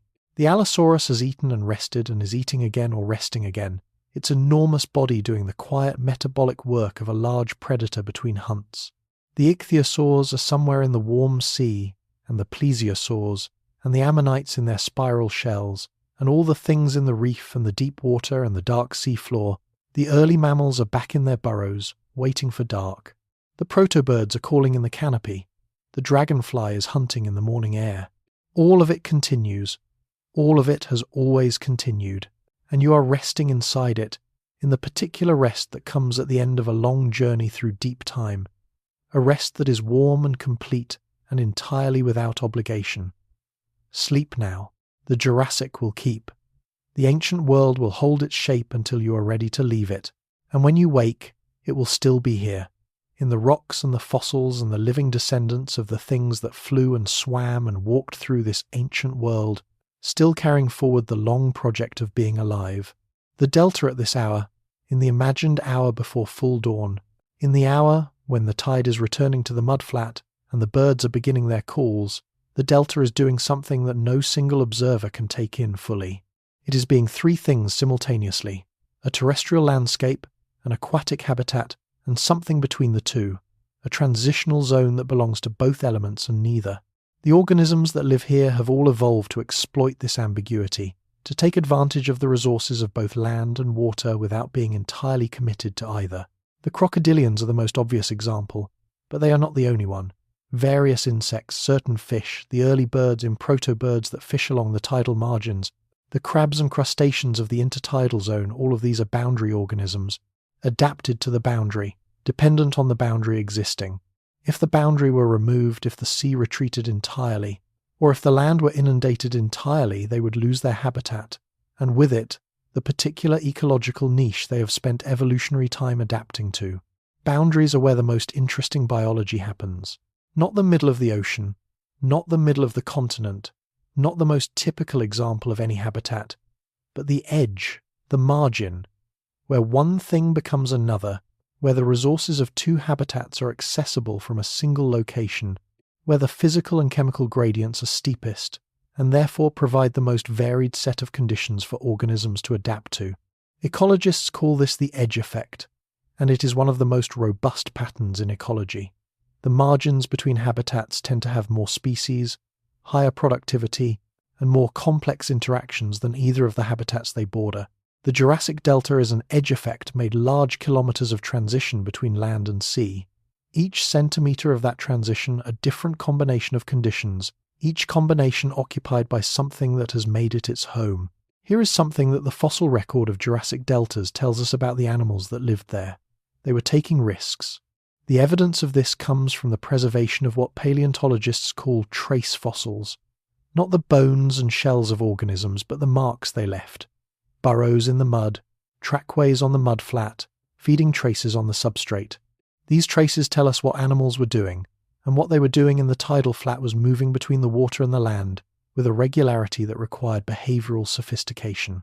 Tracks of animals moving from water to land and back again, following the tide, harvesting the exposed mud surface during low tide and retreating to the water during high tide. This tidal rhythm of behavior is a learned response to a predictable environmental cycle, and learning requires memory, and memory requires a brain capable of encoding and retrieving temporal information. The animals of the Jurassic tidal flat had something like that capacity. They were not just reacting to their immediate circumstances. They were operating according to a schedule, a model of the world that included future states, the tide coming in, the tide going out, and they were managing their behavior in response to that model. The sun is fully above the horizon now in the imagined delta. The mud of the tidal flat is drying at its upper edges, the surface film evaporating in the morning warmth, leaving behind a thin crust of salt and mineral residue that will dissolve again when the next tide comes. The animals that were active on the mudflat at low tide are retreating the tidal crabs into their burrows, the birds to the higher ground of the marsh edge, the fish back into the channels that still hold water as the flat drains. The mudflat itself, which was full of activity an hour ago, is becoming quieter as the tide retreats to its channel and the exposed surface begins to warm and dry.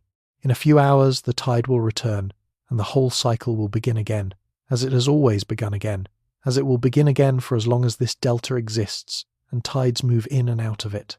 You breathe in the morning air of the imagined delta, salt and mud, and the organic richness of a tidal flat full of life, the faint smell of the open sea beyond, the smell of warm stone and drying mud, and the green particular smell of the marsh vegetation at the delta's margins. You breathe it out. The Jurassic morning continues. The delta continues. The river continues to deliver its sediment to the sea. The sea continues to push its tides up into the delta and pull them back out again. The creatures of the boundary continue their boundary lives, adapted to the edge, dependent on the edge as home. Thank you so much for watching. If you'd like to see more videos like this, please consider leaving a like and subscribing to the channel, as it really helps us continue making more content. Anyways, see you in the next one. But for now, for the next few minutes, there is only this. The forest is breathing. You can hear it if you listen without trying to hear anything in particular.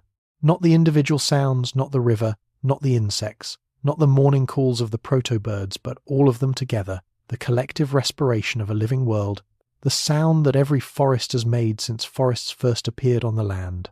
It is the sound of life proceeding. It is the sound of the Jurassic being what it always was. Let your body be heavy. It is already heavy. The ground beneath you has accepted your weight and is holding it. You do not need to hold yourself. You have not needed to hold yourself for some time. The ground has you. Let your breath slow. It is already slowing, each breath a little longer than the last, each exhale a little more complete. The Jurassic air is warm and rich, and it will be here for every breath you need. There is no shortage of air in the Jurassic. There is no shortage of anything. The world is abundant tonight. The trees are very tall above you. They have been tall since before any thought you have ever had, and they will be tall after every thought you will ever have. And in the space between those two facts, your thoughts are small and temporary, and that is exactly as it should be. Small thoughts in a large world, a weight that the world holds without effort. The river moves. Somewhere in the warm sea, something very large is turning slowly in the water. The volcano glows in the distant north. The stars, when the clouds part, are the same stars that shine on you in your own world and your own time, patient and indifferent, and so far away that their light is ancient by the time it arrives. Old light travelling through space to reach you here, in the Jurassic, in the dark, in the warm forest, in the last moments before sleep becomes indistinguishable from the world itself. Breathe in. The forest smells of resin and earth and water and ancient organic richness. Breathe out. Let the weight go. Let the day go. Let everything that needed your attention today rest now, the way everything in the Jurassic rests, not with effort, not with discipline, but simply by allowing the night to be what the night is, which is the time for resting, the time for the body to do what it does without the mind's involvement, the time for the deep, slow, restorative work of sleep. You are in the Jurassic. You are resting.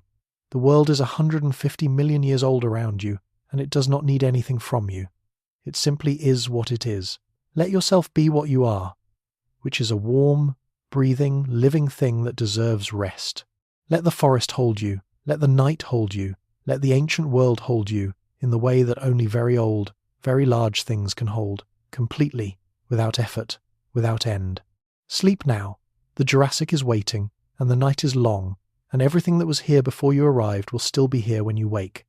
The forest continues, the river continues, the warm sea continues, and you, resting in the oldest world you can imagine, are exactly where you need to be. If you liked this video, let me know where in the world you're watching from and what time it is. I'm always curious about that. And if you have a suggested topic, feel free to leave it in the comments.